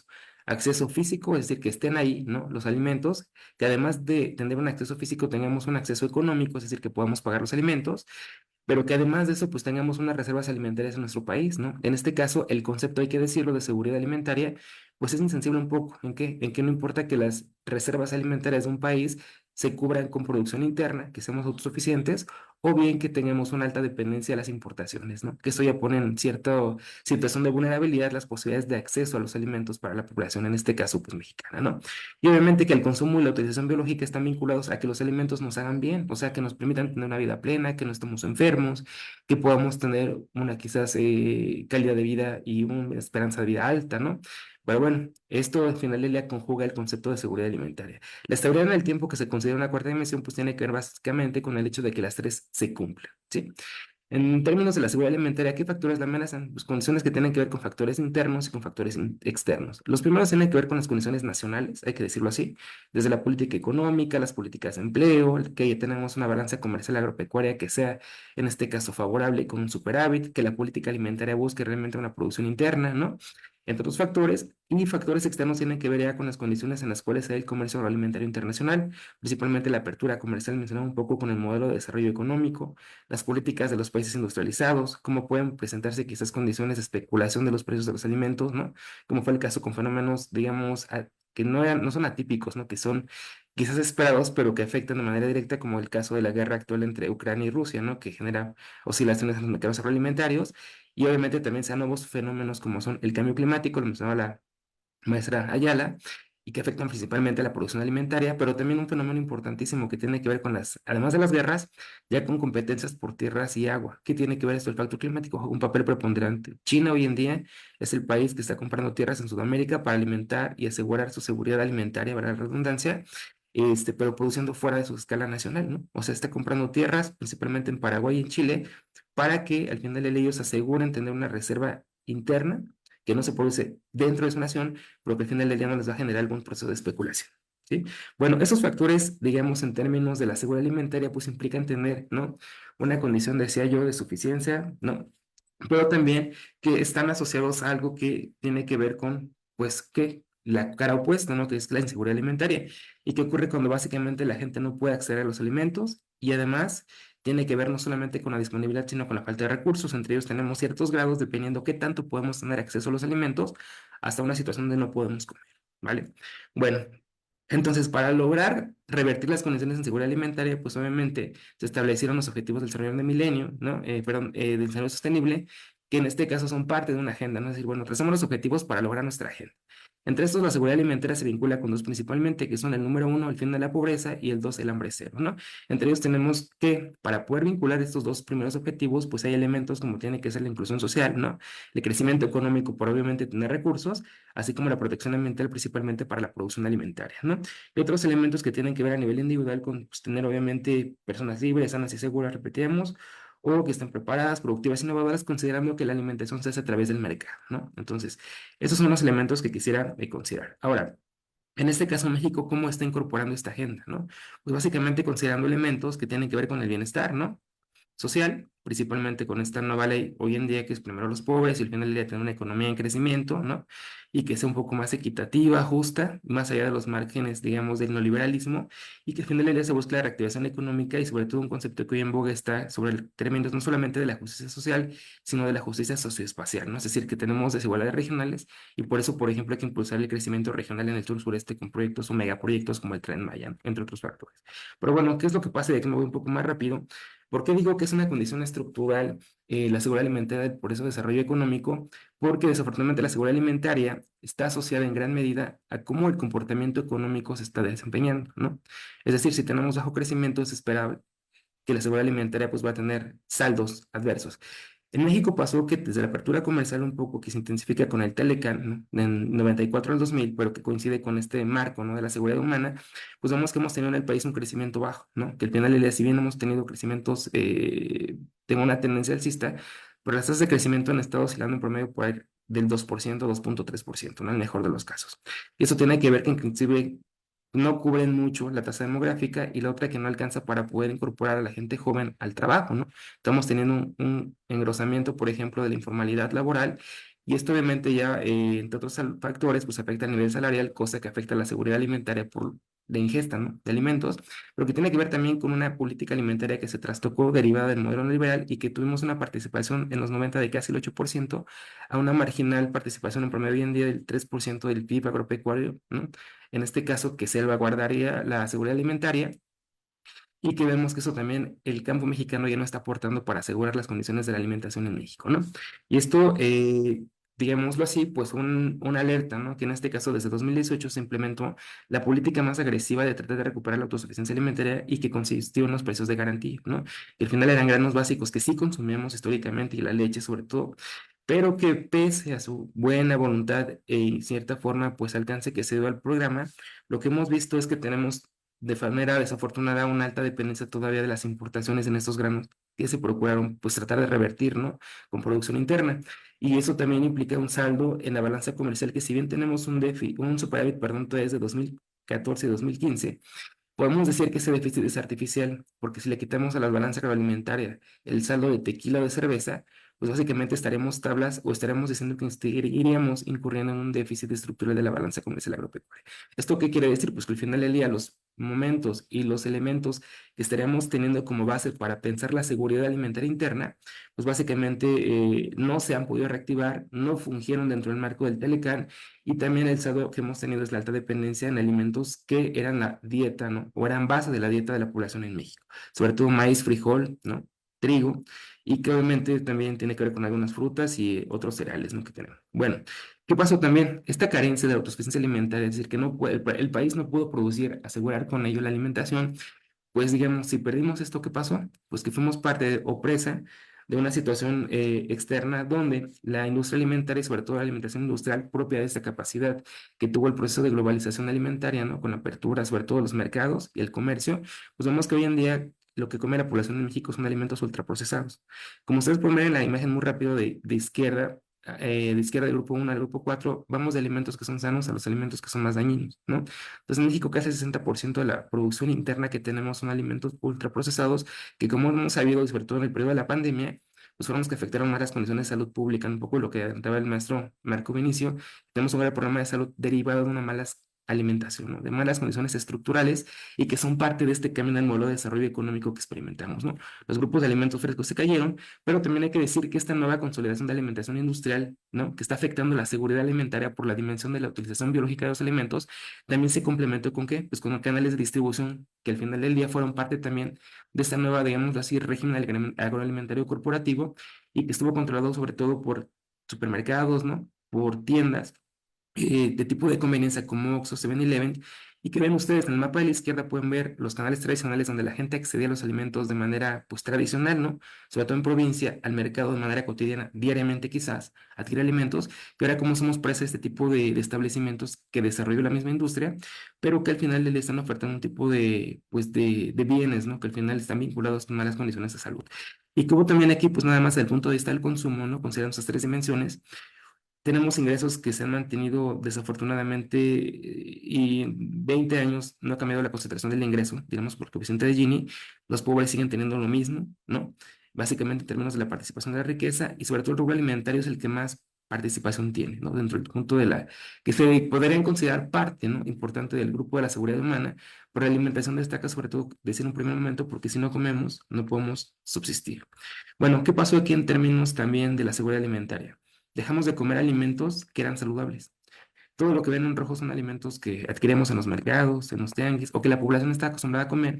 Y desafortunadamente los alimentos empaquetados, industrializados, son los que ganan terreno, ¿no? Los únicos que han tenido crecimiento en los últimos 20 años y que al final del día tiene que ver también con este cambio estructural en las condiciones, no solamente de producción, sino también de distribución y cómo la distribución al final del día también con ese tipo de productos está condicionando que la gente coma alimentos que al final del día estarían asociados, ¿no? Con ese tipo de productos. Ahora, algo importante aquí decíamos, este fenómeno de la inseguridad alimentaria ya está presentando no solamente en deciles altos de ingreso. Cuando trabajamos datos de los microdatos del ENIC, que este es el último dato que reporta el INEGI, lo que vemos es que los deciles más bajos de ingreso ya están también, o tuvieron ya un cambio en términos de su dieta, ¿no? Por así decirlo, ven ustedes, crece casi 10 puntos porcentuales el acceso a ultraprocesados en los deciles más bajos, ¿no? Y en los deciles altos se mantiene quizás un poco menos la proporción, pero ¿qué quiere decir esto? Que al final del día, como ustedes recordaron, en supermercados que eran tradicionales y quizás de antes, ¿no? Un poco más de difícil acceso, sobre todo para personas de ingresos medios altos, como era el City Market o el Costco, pues ellos ya tenían acceso a alimentos ultraprocesados de mejor calidad, pero que al final del día, lo que sucedía es que esta alimentación estructuralmente ya concatenada a este proceso industrial, pues está afectando a todos los deciles de hogares, ¿no? Que hay en el país. Entonces, lo que vemos es que se vuelca la alimentación y tenemos graves problemas de salud pública, ¿no? Sobre todo lo padecimos en la pandemia, vimos este indicador donde, pues de acuerdo con las últimas encuestas de salud y nutrición, 8 de cada 10 mexicanos mayores de 20 años padecen algún grado de sobrepeso y obesidad, ¿no?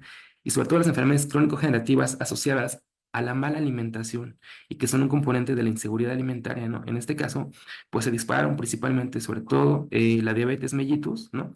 Las enfermedades cardiovasculares o algún tipo también de cánceres vinculados con ¿qué? ¿No? Pues con enfermedades gástricas, ¿no? Como el cáncer de colon, el cáncer esofágico, ¿no? Que al final del día tienen que ver también con esta nueva recomposición de la estructura alimentaria y que a su vez esto pues obviamente ha tenido pues implicaciones no solamente en términos de lo que es la alimentación por el lado productivo, ¿no? Por el lado distributivo, sino también por el acceso al consumo, ¿no? Recordando que esas son las 3 dimensiones que sugeriría la FAO que estarían afectando la seguridad alimentaria y dentro de la seguridad alimentaria como un componente, pues obviamente el concepto de seguridad humana, ¿no? Y bueno, como ya para cerrar, ¿qué es lo que tenemos? Pues la seguridad alimentaria, decíamos, es una situación estructural del proceso de desarrollo económico. En 20 años de bajo crecimiento económico, hemos visto que las condiciones de inseguridad alimentaria en todas las regiones del país, que calculamos a través de un índice que desarrollamos, se han ahondado, ¿no? Se han agudizado. Entonces tenemos ya regiones que no solamente tienen inseguridad alimentaria porque no pueden comer, sino también porque lo que comen les hace daño, ¿sí?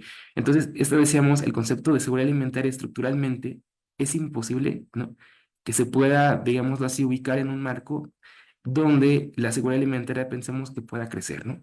Es decir, estructuralmente el concepto de seguridad alimentaria es ambivalente, sí, pero lo que está permeando desde el 94, cuando se consolida el Telecan, particularmente en términos de la alimentación, es que la inseguridad alimentaria ha crecido, ¿no? Y que sobre todo se ha agudizado ya no solamente en regiones que antes eran pobres, ¿no? Como el sureste, sino ya está en todo el país, como se mostró ahora con el mapa principalmente del abastecimiento de alimentos, ¿no? Y bueno, ya como conclusiones generales, ¿qué es lo que tenemos? Repito un poco, la inseguridad alimentaria es un problema estructural del proceso de desarrollo económico en México. Es decir, aquí se desvincula un poco también la idea de que el crecimiento económico per se, ¿no? Como la idea clásica del Banco Mundial, genera reducción de la pobreza o mejoramiento en la alimentación. Eso no pasa, no va a pasar y es un cuento de hadas, no hay que decirlo. Ahora, como resultado de la pérdida de la autosuficiencia alimentaria y que el Estado cedió la producción alimentaria al mercado, ¿no? Desafortunadamente, el Estado mexicano no tiene la capacidad de producir y suministrar alimentos estratégicos que eran parte tradicional del patrón alimentario y que nos hacían bien, ¿no? En términos de salud, ¿no? Ahora enfrentamos un grave problema así, como decía la maestra Ayala. Pues la producción que tenemos básicamente es de temporal, ¿sí? No es agroindustria, es temporal. Y si quitamos que ya no hay lluvias, pues ¿qué vamos a producir, no? Vamos a depender más de las importaciones de alimentos. La otra, el Estado mexicano no puede controlar la oferta alimentaria en aproximar alimentos frescos. Es decir, la industria alimentaria tiene poder, estamos en un régimen agroalimentario corporativo y por tanto lo que se avecina básicamente, ¿qué es, no? Pues del control corporativo de las industrias, pues es que la oferta de alimentos industrializados va a crecer y va a seguir subordinando las condiciones de consumo de la población en México. ¿Por qué? Porque pues solamente es lo que podemos comer en términos de proximidad, no tenemos tiempo, tenemos bajos ingresos y estos alimentos ultraprocesados son básicamente baratos, ¿no? Finalmente, ¿no? No se van a poder alcanzar los objetivos 1 y 2. Eso hay que tenerlo claro, ¿sí? No hay forma, particularmente en el caso de México, y lo que sí tenemos claro es que básicamente se van a incrementar las condiciones de inseguridad alimentaria en todo el territorio nacional, ¿sí? Y esto sumamos también que hay un componente también que se está, digamos, sumando, ¿no? Un poco en términos de la distribución, que es el control de grupos, en este caso criminales. Vemos que también vamos a tener afectaciones por el nivel de precios, ¿no? Entonces es algo que no se mencionó, pero hay que decirlo. Y bueno, el Estado mexicano tiene que tomar medidas encaminadas a dos cosas. Buscar producir a partir de una política de Estado seria, ¿no? Incluso el Estado tendría que entrar a producir alimentos, ¿no? No dejar solamente los campesinos, y la otra, que tiene que regular la oferta de alguna forma. El etiquetado nutrimental que tuvimos recientemente no va a funcionar, y de hecho ya lo vimos con la pandemia, ¿no? Desafortunadamente, y bueno, de no ser así, van a seguir aumentando las prevalencias, sobrepeso, obesidad y diabetes. Bueno, eso sería todo, y agradezco muchísimo la invitación, un poco de la bibliografía retomada, y agradezco pues a todos los participantes. Muchas gracias al doctor Agustín Rojas por esta reflexión sobre la situación de la seguridad alimentaria en la agenda de seguridad humana y por supuesto el caso específico de nuestro país. Bueno, él ha trabajado por años el tema de la seguridad alimentaria en México y nos ha presentado algunos de los elementos que explicarían la precaria situación de nuestro país en materia alimentaria. Por supuesto, tienen que ver los cambios internacionales en el sector de los alimentos, por supuesto, pero también tiene que ver, obviamente, cómo han cambiado los estilos de vida, la urbanización, todas estas necesidades de satisfacer rápidamente el hambre y poder acceder a algún alimento para continuar con nuestras jornadas cotidianas. Entonces tenemos muchos estilos de vida obesogénicos que han impactado ciertamente en la salud.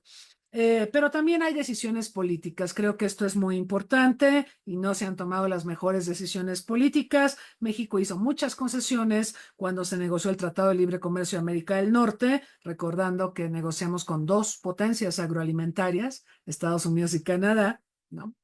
Y que nosotros nos hemos especializado en ciertos productos, como el aguacate, por ejemplo, pero que este oro verde, bueno, no solo es motivo de presiones por parte de la delincuencia organizada. Qué bueno que mencionó ese tema porque ese es un tema de seguridad alimentaria, el rol de la delincuencia organizada cuando le cobra derecho de piso a los agricultores, ¿no? Y por otro lado, solo cultivar aguacate, ustedes saben, tiene un efecto nocivo en la agricultura, en los suelos, ¿no? Es necesario hacer reciclaje de los suelos, plantar otros productos, pero la fiebre por el oro verde ha tenido efectos devastadores en la agricultura nacional, solo para hablar de un producto. Entonces, creo que el problema es bastante profundo. Esto donde afirma tajante el doctor que no se van a alcanzar los objetivos 1 y 2, bueno, es tristísimo, ¿no? Y que prácticamente vamos a avanzar hacia una mayor inseguridad alimentaria, pues parece casi irreversible. Y bueno, una cosa más, en esta presentación que hizo el doctor, recordamos que hace 30 años, cuando el PNUD dio a conocer el concepto de seguridad humana, nos presentó las 7 aristas que conforman a la seguridad humana y habló de seguridad alimentaria, pero no la definió. También habló de seguridad y salud y no la definió.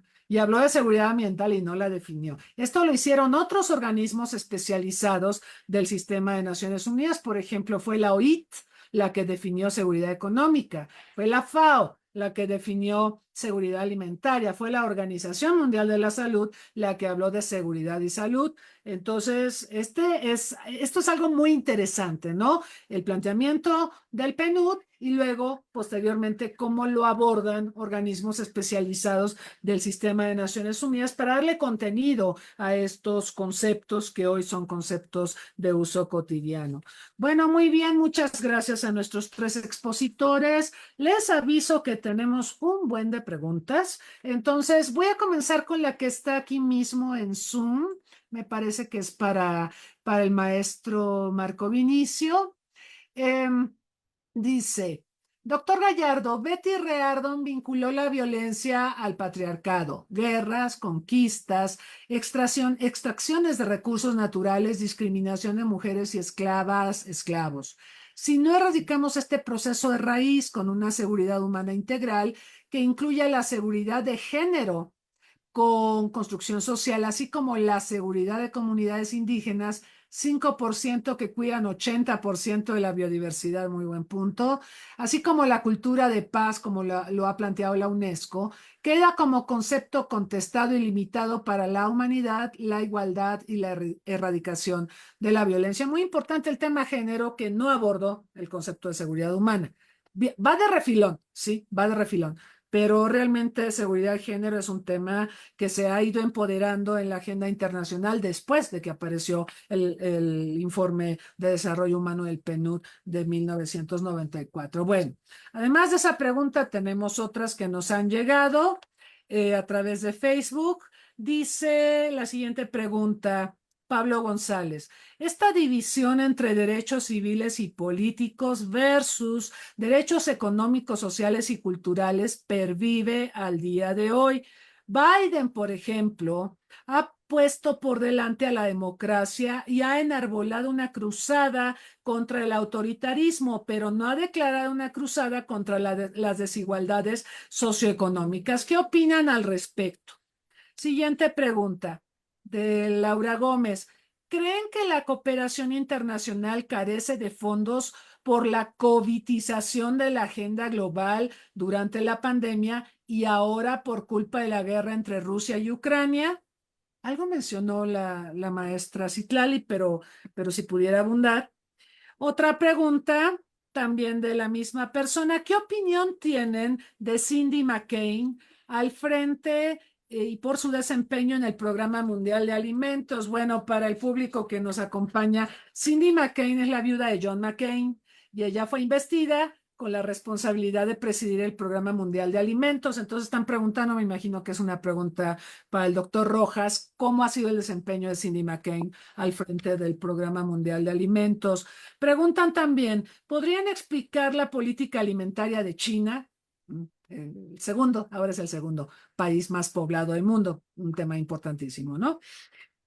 Otra pregunta, ¿qué va a pasar con la controversia en México-Estados Unidos en el tema del maíz transgénico? Bueno, quien nos puede responder eso es el doctor Rojas. Queremos que nos diga a dónde vamos porque es un tema muy, muy complicado en la relación bilateral. Preguntan, ¿se cumplirán a cabalidad los ODS en 2030? Ahí mismo pregunta Alicia Pérez. ¿La cumbre del futuro de septiembre de este año permitirá generar los consensos para cumplir en 2030 con los ODS? Otra pregunta. ¿Estados Unidos es malo para la salud del mundo? No firmó la Convención de Ottawa contra las minas antipersona que matan y mutilan a miles de personas, pero es el país que más dinero da para supuestamente limpiar terrenos y rehabilitar a las víctimas de minas. Es un contrasentido. Da fondos para el desarrollo, pero sus políticas dañan el bienestar de las personas. Bueno, es como comentario, pero si alguien quiere abundar en este comentario. Y también preguntan cómo cambiar los estados obesogénicos de vida de la población mexicana y lograr una seguridad alimentaria en nutrientes, en términos nutricionales, que mejore genuinamente la salud de la población. Bueno, muy bien, muchas gracias por las preguntas. Vamos entonces a proceder en el mismo orden en que se produjeron las presentaciones y le voy a pedir entonces a la maestra Citlali Ayala que haga uso de la palabra, por favor. Claro, con todo gusto. Bien, sobre la pregunta, ¿creen que la cooperación internacional carece de fondos por la agenda global y ahora por la guerra de Rusia y Ucrania? Bien, creo que aquí sería importante el diferenciar las fuentes de financiamiento y el papel de los organismos multilaterales especializados.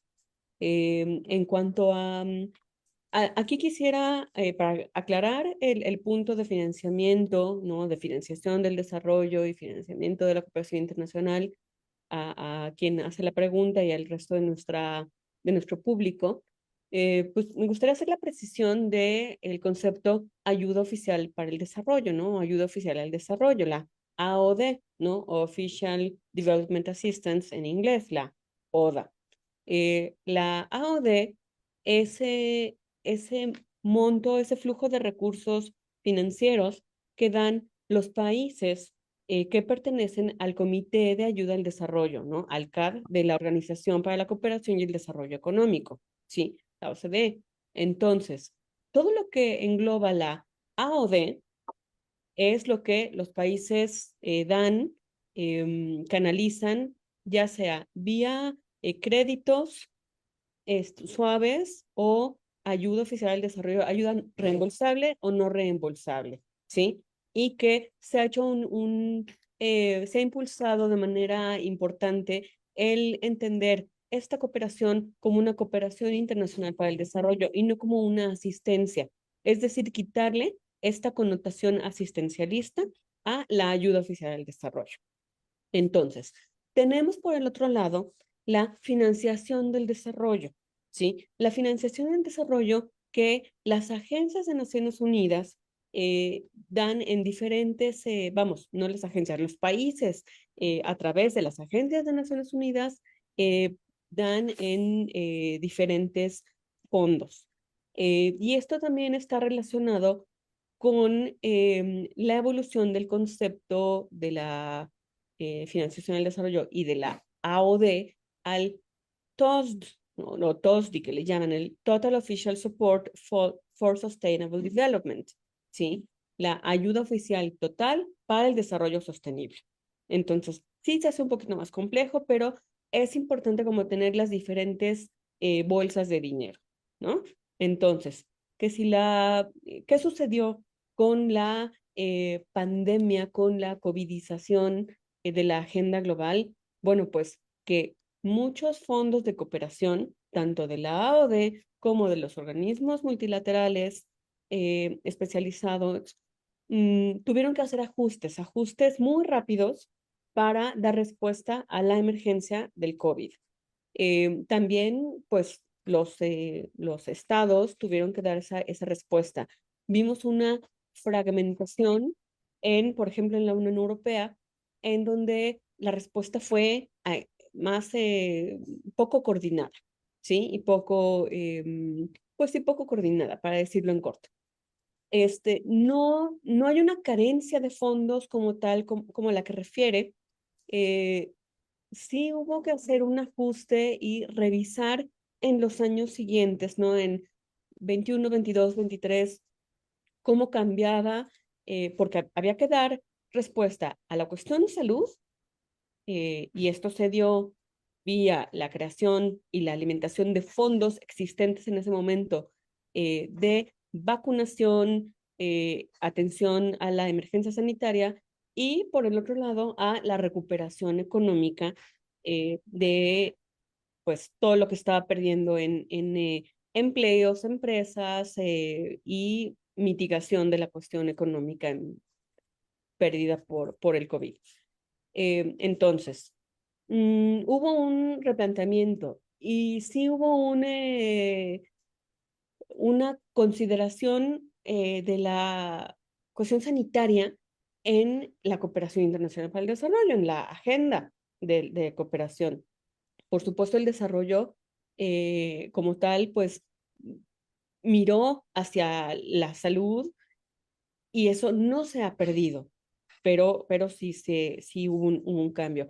Ahora, por las guerras, bueno, pues comprendamos que la cooperación, hay dos maneras de entender la cooperación. Está la cooperación internacional como concertación y diálogo político y la cooperación internacional para el desarrollo que se va justamente a el objetivo final, que es el desarrollo, y en donde de manera bilateral, triangular, multilateral o de alianzas público-privadas financian programas, proyectos, iniciativas para el desarrollo en sus diferentes formas.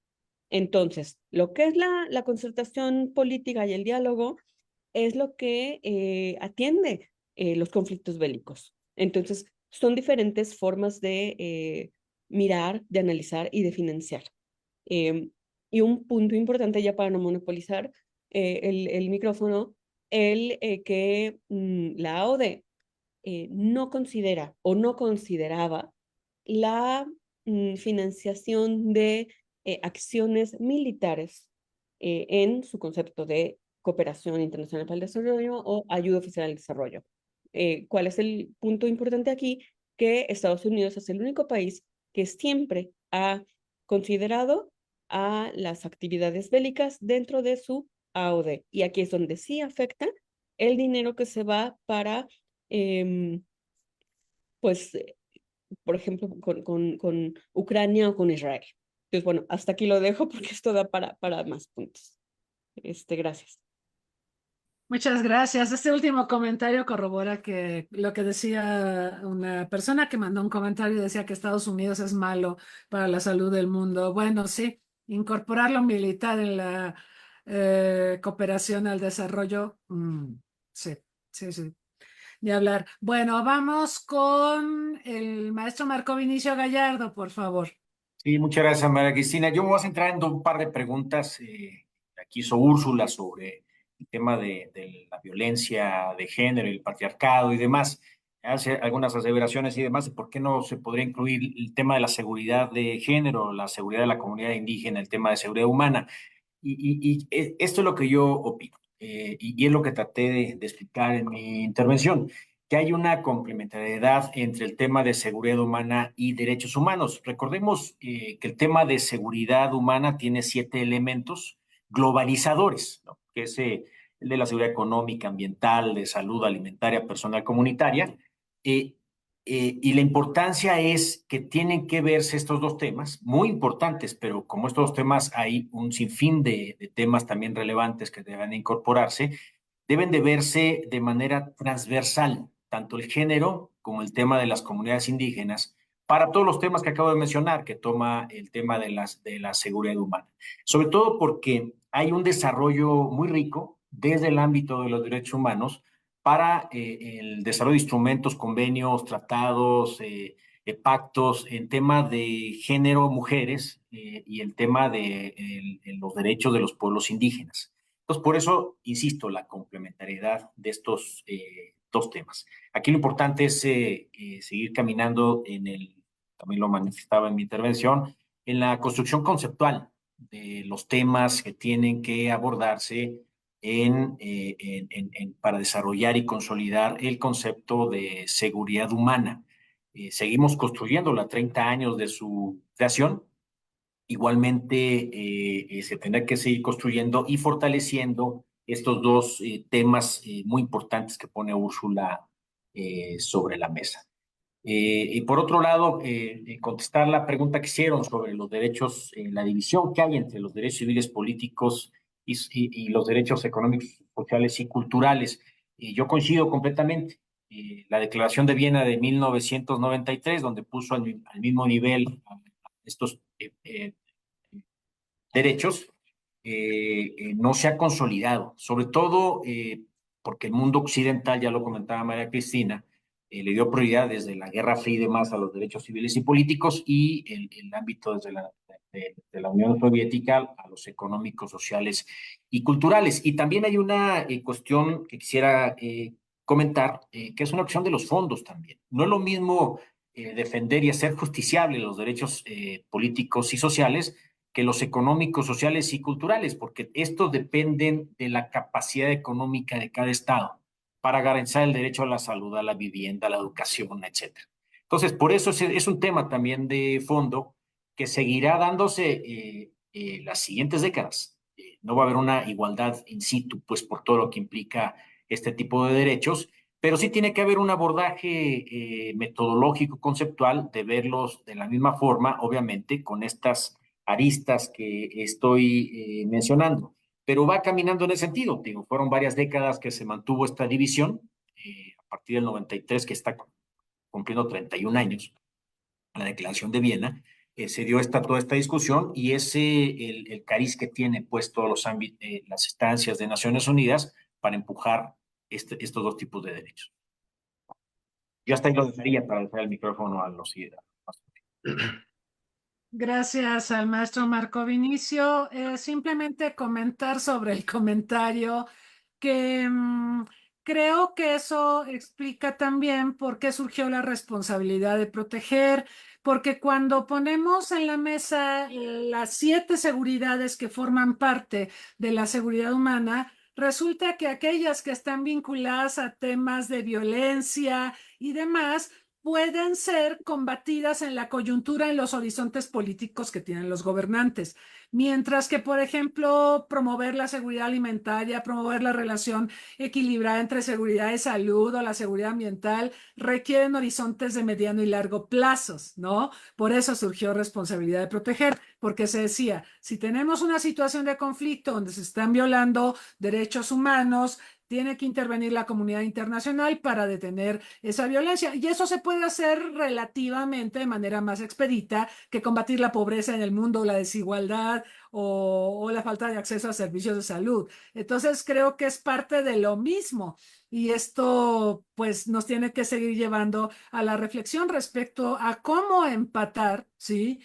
Todas estas seguridades y otras más que no están incluidas en el concepto original de seguridad humana como ciberseguridad, seguridad energética, etcétera, a la hora de pensar en que se deben trabajar, pues idealmente en paralelo, ¿sí? O sea, darle la importancia que tiene a la inseguridad que genera la violencia, pero también a la inseguridad que genera la falta de desarrollo, en todas las aristas y otras más que no hemos mencionado aquí. Doctor Agustín Rojas, por favor.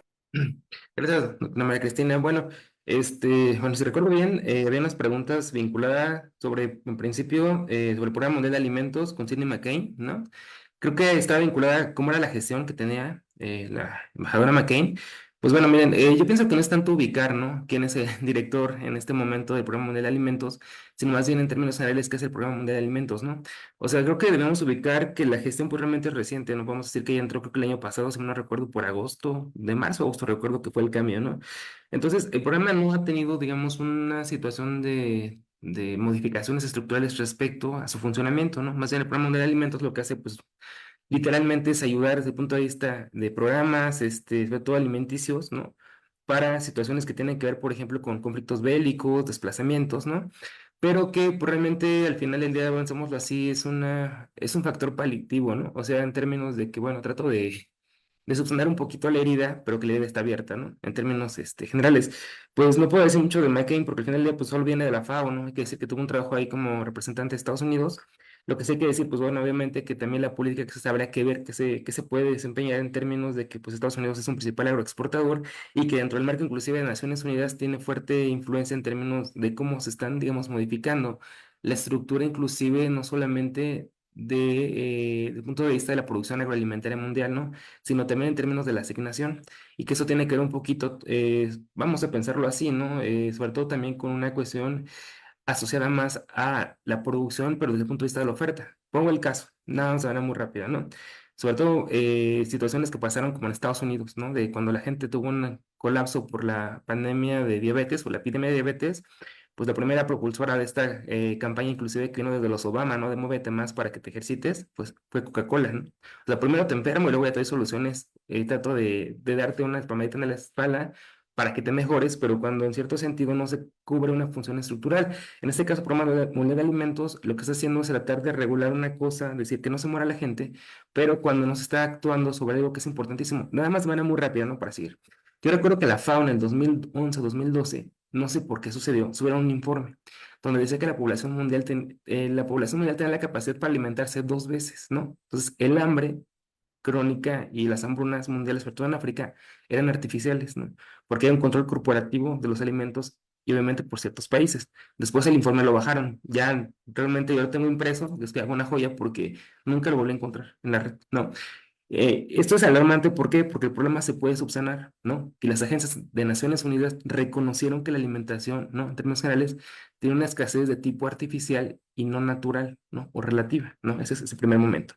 Entonces, la función de, digamos, del Programa Mundial de Alimentos, pues, fue condecorado en 2020, ¿no? Con el Premio de Nobel de la Paz por su función, pero bueno, digamos que no va más allá, ¿no? Ahora, la otra, quisiera decir sobre la cuestión de la política alimentaria en China, que China ha hecho algo que muchos países hicieron décadas anteriores, como fue el caso de Estados Unidos, simplemente. Entendió que la seguridad alimentaria es una condición de seguridad nacional, ¿no?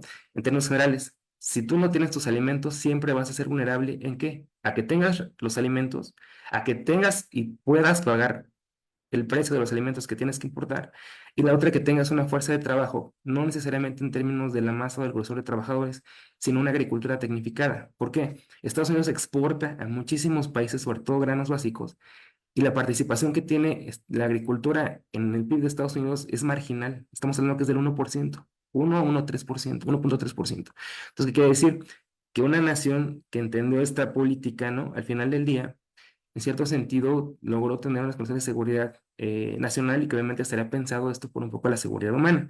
Ahora, ¿China qué hace? China entendió también que tiene un vuelco un poco más a la producción que tuvo en su época gloriosa, ¿no? Con tamaños de crecimiento en términos de las tasas del PIB de 10% más. Y lo que mencionaba hace ratito, ¿no? Pues al final del día entendió que también era insuficiente en términos de las capacidades productivas que tienen por variedad de alimentos, ¿no? Y lo que hizo fue comprar tierras en el externo, en países, ¿no? En el exterior, digámoslo así. Pero lo que está haciendo es producir alimentos que no solamente consumen los chinos, lo están haciendo para especular en los mercados agroalimentarios. Lo que obviamente hay una situación ahí importante es que también la dieta china se ha trastocado fundamentalmente. ¿Por qué? Pues por los fenómenos de la globalización alimentaria. Entonces ellos también quieren asegurar que los alimentos que en un momento dado no eran propios de su patrón alimentario, finalmente el arroz, pensémoslo así, también los van a asegurar, ¿no? Y en este caso tiene que ver sobre todo, por ejemplo, con la incorporación de franquicias, ¿no? De algunas hamburguesas o pollos fritos, por no decir marcas, que ya han entrado en China, o comida tipo mexicana y que se han estado posicionando dentro, en este caso, del patrón de consumo de los chinos, ¿no? Pero ellos también entienden, digo, por lo menos después de los 90, que la seguridad alimentaria es parte importante, no solamente para asegurar sino también para el crecimiento económico y sobre todo el control hegemónico, digámoslo así, y especulativo en los mercados agroalimentarios locales. Después, ¿qué pasa con el maíz transgénico? Bueno, México no va a poder revertir las importaciones, ¿no? De maíz transgénico. ¿Por qué? De entrada, porque tiene un acuerdo comercial, ¿no? Ahora, está, digamos, obligado a tener que comerciar en el marco de lo que es el TEMEC, ¿no? Y al final del día, cuando dijo, bueno, voy a dejar de importar a Estados Unidos con justa razón, pues dijo, pues te voy a tener que poner una multa, ¿no? Porque no estás cumpliendo con tus acuerdos. Lo que trató de hacer México desde el año pasado es tratar de modificar, ¿no? El uso del glifosato, por ejemplo, y que se propuso el presidente López Obrador, si mal no recuerdo que fue en el mes de abril de este año, ya tratar, digamos, de incorporar otro elemento para la producción interna, ¿no? En ese caso, para tratar de fomentarla y en ese sentido de evitar las importaciones de maíz transgénico. El punto fue que el CONACYT y los otros centros de investigación en materia alimentaria no lo pudieron desarrollar, ¿no? ¿Y eso por qué tiene que ver? Porque no es una buena voluntad política, ¿no? El decir, bueno, voy a cambiar este pesticida o este fertilizante por otro que sea más bondadoso, ¿no? O natural. El punto es que no tenemos todavía los niveles tecnológicos para poder desarrollarlo en corto plazo, ¿no? ¿Y esto qué hace? Pues que al final del día, además de la multa que se venía por el acuerdo comercial, pues se tuviera que mantener las importaciones de maíz transgénico en virtud de que no tenemos forma de poder compensarlas. Ojo, sí se podía fuera del marco del TEMEC, pero eso implicaría tener que generar acuerdos comerciales o reactivarlos, porque tenemos muchos acuerdos comerciales, ¿no? Y la otra, que por fijación de precio era más fácil seguir sosteniendo las importaciones que tenemos en el mercado norteamericano. Y ya finalmente, en el caso le preguntaba, ¿no? Del ambiente mesogénico y la seguridad alimentaria, tristemente no se va a revertir. Un poco adelantaba la doctora María Cristina, es que tenemos un estilo de vida ya completamente subordinado, ¿no? O sea, los consumidores estamos atiborrados en proximidad, por ejemplo, de Oxxos, ¿no? De supermercados, no tenemos tiempo para cocinar en casa, si no podemos cocinar en casa, ni comer en casa, menos tenemos para abastecernos de víveres en los mercados. Los mercaditos pues cierran a cierta hora, los supermercados hasta las 12 de la noche, si bien nos están cobrando, podemos pagar con tarjeta de crédito, pero principalmente lo que tenemos ya es una sobreoferta de alimentos, que decía el doctor Hugo López-Gatell, ¿no? Cuando iniciaba la pandemia, es que esta exposición a una oferta alimentaria de ultraprocesados, por ejemplo, comida rápida, hace que los consumidores se vean condicionados a tener que consumir lo que les queda en la proximidad, ¿no? Lo que puedo encontrar en mi, no sé, oficina de trabajo a 3 cuadras máximo que voy a tener a caminar, es lo que puedo comer, ¿no? Entonces, no habrá forma, además la seguridad alimentaria se decía rapidísimo, se afecta por 3 componentes. La producción, tenemos, pensémoslo así, alimentos importados de dudosa procedencia, ahora con esta libertad de la COFEPRIS de que le quitó a las empresas la regulación para decir de dónde me estás trayendo los alimentos. La otra, no tenemos alimentos con producción nacional, no tenemos canales de distribución y sobre todo lo que comemos. Ahora pasamos digamos, del terror de haber tenido, vamos a decirlo así, ¿no? La preocupación por no asegurar la cosecha, al pánico ahora sí de que no sé ni lo que me comí, ¿no? Entonces, la seguridad alimentaria no se tiene que ver en una arista, sino son 3 aristas. Y cuando esas están colapsadas, lo que tenemos que tener claro es que las prevalencias, sobre todo de obesidad, van a seguir creciendo, ¿no? Por lo menos en el corto y mediano plazo. Muchísimas gracias. Gracias al doctor Agustín Rojas, a pesar de las malas noticias, esto es devastador, todo lo que acaba de comentar. Y bueno, si China está adoptando los patrones occidentales de comida chatarra, pues también al rato van a tener montones de problemas. Pero qué terrible, qué terrible. Hay un comentario aquí que quiero leer y ya nos vamos a dirigir hacia el final de este fabuloso seminario y sesión donde hemos tenido planteamientos muy preocupantes, pero también donde se han señalado algunas de las cosas que se tendrían que hacer para modificar la situación. Bueno, el comentario que está aquí, quienes están en Zoom lo pueden ver también, dice, en México el grave problema que representan los grupos de la delincuencia organizada por la violencia social que ejercen en contra de la sociedad en los espacios locales como medida de control social, político y económico, en los que progresivamente avanzan y consideran su territorio, tiene un impacto en la vida de las personas, incluso desplazándolas de sus comunidades y apropiándose de sus propiedades, socavando la dignidad humana, desafiando al Estado y poniendo en cuestión el Estado de Derecho y la vigencia del propio pacto social, porque las personas no tienen la garantía de la seguridad de preservar su vida, que es el primer objetivo de la creación del Estado. La delincuencia organizada representa una forma de maldad política, adicionando ese concepto a los que concibe Alan Wolf y representan un antihumanismo e inseguridad humana. Pues sí, así es, y es una triste realidad que podemos presenciar cotidianamente en nuestro país. Parte de las soluciones que hemos propuesto es de nuevo empatar seguridad con desarrollo, porque hoy por hoy, lo hemos dicho, parecemos disco rayado, pero es verdad. El desarrollo va por un lado, la seguridad va por otro y no estamos trabajando de manera coordinada ambas agendas, ni en México ni en el mundo, ¿eh?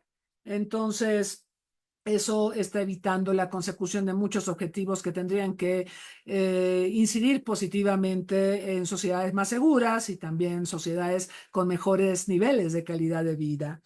Pues yo quiero agradecerle a nuestros participantes, a nuestros expositores, al público que nos ha acompañado aquí en Zoom y a quienes nos han sintonizado a través de Facebook Live por su presencia. Los invitamos a seguir las actividades del Centro Olof Palme en redes sociales. La próxima semana, como les estábamos anticipando, vamos a tener una sesión dedicada a la responsabilidad de proteger este planteamiento que algunos definen como la acepción minimalista de la seguridad humana y que muchos también consideran que ha sido una manera de operativizar desde el punto de vista de políticas públicas a la seguridad humana, referida sobre todo a proteger a las personas de la violencia, de crímenes de lesa humanidad y de situaciones que comprometen su vida.